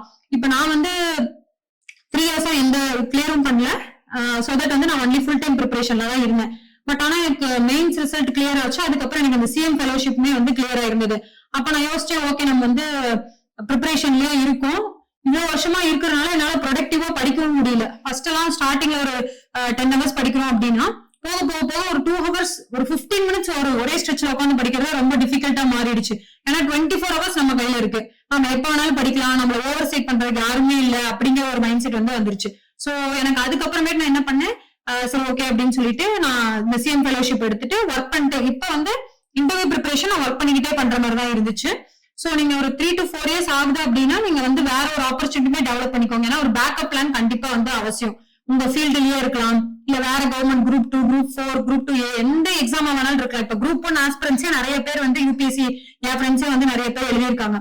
சோ நீங்க ஏதோ ஒரு பேக்கப் பிளான் ரொம்ப வருஷம் ஆகுது அப்படின்னா நீங்க கிரியேட் பண்ணிட்டு அதுக்கப்புறமேட்டு யூபிஎஸ்சி ப்ரிப்பரேஷன்ல இருக்கிறது ரொம்ப அட்வைசபிள். ஓகே நெக்ஸ்ட் அவ்வளவுதான், இதுதான் என்னுடைய ஜேர்னி. இவ்வளவு ஹிண்ட்ரன்சஸ் ஃபேஸ் பண்ணிருக்கோம். நான் எல்லா டாப்பர்ஸ்மே இந்த மாதிரி ரிப்பீட்டடான ஃபெயிலியர்ஸ் இதெல்லாமே ஓவர் கம் பண்ணி தான் வராங்க. ஒரு விஷயம் என்னன்னா நீங்க வந்து கன்சிஸ்டன்டா இருக்கணும் இந்த ப்ரிப்பரேஷன்ல. யூபிஎஸ்சி அதுதான் வந்து எக்ஸ்பெக்ட் பண்ணும். நீங்க ரொம்ப ஒரு இதுதான் வேணும் அப்படின்னு நான் பிக்ஸ் பண்ணிட்டு அதுல வந்து விடாப்பிடியா இருக்கணும். அப்பதான் இந்த எக்ஸாம் வந்து கிளியர் பண்ண முடியும். நம்ம ஒரு பவருக்காக போறோம், மணிக்காக போறோம் அப்படின்னு இந்த எக்ஸாம் நம்ம பிக்ஸ் பண்ணோம்னா இது சஸ்டைனா இருக்காது இந்த ப்ராசஸ். ஏன்னா ட்ரெயின் ஆயிடும். நீங்க ஒரு மணிக்காக போகணும் அப்படின்னு நினைக்கிறீங்கன்னா கொஞ்ச நாள் நீங்க கிளியர் ஆகல அப்படின்னா இதை விட எனக்கு பெட்டர் ஆப்பர்ச்சுனிட்டி எங்க இருக்கு அப்படின்னு உங்க மைண்ட் சர்ச் பண்ண ஆரம்பிச்சிடும். சோ தட் வந்து ஒரு சர்வீஸ் பண்றதுதான் நீங்க போறீங்க, பப்ளிக் சர்வெண்டா நம்ம போறோம். இப்ப நீங்க தினமும் டே டு டே ஆக்டிவிட்டிஸ்லயே பீப்புள் என்ன மாதிரி டிஃபிகல்டிஸ் எல்லாம் ஃபேஸ் பண்றாங்க அப்படிங்கறத பாக்கணும். எனக்கு அந்த மெயின்ஸ் படிக்க ஆரம்பிச்ச பிறகு டிஃப்ரெண்ட் ஆஸ்பெக்ட்ஸ்ல கொஸ்டின் அட்ரஸ் பண்ணணும் அப்படிங்கிறதுக்காக நான் எங்க பார்த்தாலுமே இப்போ 2-3 days பேக் அண்ணா நகர்ல செம்ம மழை பெஞ்சிச்சு. சோ அப்ப வந்து நான் டிரைவ் பண்ணிட்டு இருந்தேன். அப்ப வந்து அவ்வளவு தண்ணி, எனக்கு வண்டியில போறனால பாதி மூழ்கிடுச்சு வண்டி. சோ பீப்புள் எவ்வளவு டிஃபிகல்ட்டி ஃபேஸ் பண்ணுவாங்கன்னு யோசிச்சு பாருங்களேன். அந்த மழை பெஞ்சு அது 1 hour வந்து மெயின் ஸ்ட்ரீட்ஸ்லயே அவ்வளவு வாட்டர் இருந்துச்சு. டிராபிக் போலீஸ்லாம் வந்து ரொம்ப ரெகுலேட் பண்ணனாலதான் டிராபிக்கே வந்து ரெகுலேட் பண்ண முடிஞ்சிச்சு. மெயின் ரோட்லயே அவ்வளவு தண்ணிங்கிறப்ப சைடு வந்து சின்ன சின்ன ரோட்ஸ் எல்லாம் இருக்கும், அதனால இன்னுமே வாட்டர் அதிகமா இருந்துச்சு. அப்ப அங்க இருக்க பீப்புள்ஸ் யோசிச்சு பாருங்க எவ்வளவு டிஃபிகல்டிஸ் ஃபேஸ் பண்ணுவாங்க. அந்த வாட்டர் எங்க போகுது, அதுல என்னென்ன கண்டாமினன்ஸ் இருக்கு, நம்மளுக்கு எதுவுமே ப்ரிடிக்ட் பண்ண முடியாது. பீப்புள் எவ்வளவு சேலஞ்சஸ் ஃபேஸ் பண்றாங்க, அதை அட்ரஸ் பண்றதுக்கு தான் நம்ம போக போறோம். சோ தட் பவர், நம்ம பினான்சியல் இது அதெல்லாமே செகண்டரி ஆஸ்பெக்ட்ல வச்சுக்கோங்க. ஃபர்ஸ்ட் பப்ளிக்கு நீங்க சர்வீஸ் பண்ண போறீங்க. இந்த எக்ஸாம் கிளியர் பண்றது உங்களோட சக்சஸ் மட்டும் கிடையாது, உங்களை சுத்தி இருக்கிற இம்மீடியட் சர்க்கிள், உங்களோட கம்யூனிட்டி ஃபுல்லாத்தையுமே நீங்க ஒரு அப்லிஃப்ட் பண்ற மாதிரி இருக்கும். அதனாலதான் இவ்வளவு இன்ஸ்டிடியூட்ஸா இருக்கட்டும், உங்க ஃப்ரெண்ட்ஸ் ஃபேமிலியா இருக்கட்டும், இல்ல கவர்மெண்டா இருக்கட்டும், எல்லாருமே அதுக்காக தான் வந்து சப்போர்ட் பண்றாங்க. சோ ஒரு நோபல் காஸ்க்காக நீங்க போராடுறீங்க அப்படின்னு நினைச்சிட்டு ஹிண்ட்ரன்சஸ் எல்லாமே ஓவர் கம் பண்ணிட்டு நல்லா படிங்க. Okay, all the best to everyone of you. அதுக்கப்புறம் எனக்கு இந்த ஆப்பர்ச்சுனிட்டி வந்து கொடுத்த காமராஜ் சாருக்கு வந்து ரொம்ப தேங்க் பண்ணிக்கிறேன். பிகாஸ் எனக்கு எந்த ஒரு பிளாட்ஃபார்மும் இல்லை இதெல்லாம் எக்ஸ்பிரஸ் பண்றதுக்கு. சோ இந்த ஃபீல்டு மூலியமா நல்லா ஸ்டூடெண்ட் அட்ரஸ் பண்ண முடியுது அப்படிங்கிறதுக்கு நான் ரொம்ப கிரேட்ஃபுல்லா இருக்கேன். So once again thanks to the Kamaraj IAS academy.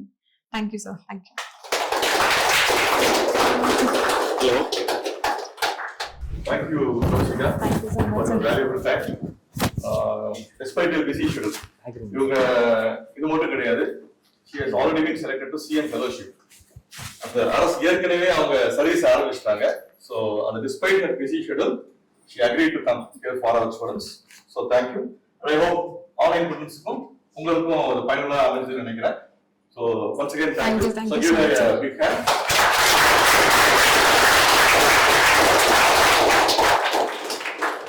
நீங்களும் கூடிய சீக்கிரம் இங்க வந்து நிக்கணும் அப்படிங்கிற ஒரு விஷயத்தோட சோ ஒரு நம்ம ஸ்டூடெண்ட்ஸ் சார்பா ஒரு கமெண்ட் இது வந்து ஒரு நினைவு பரிசு தான்.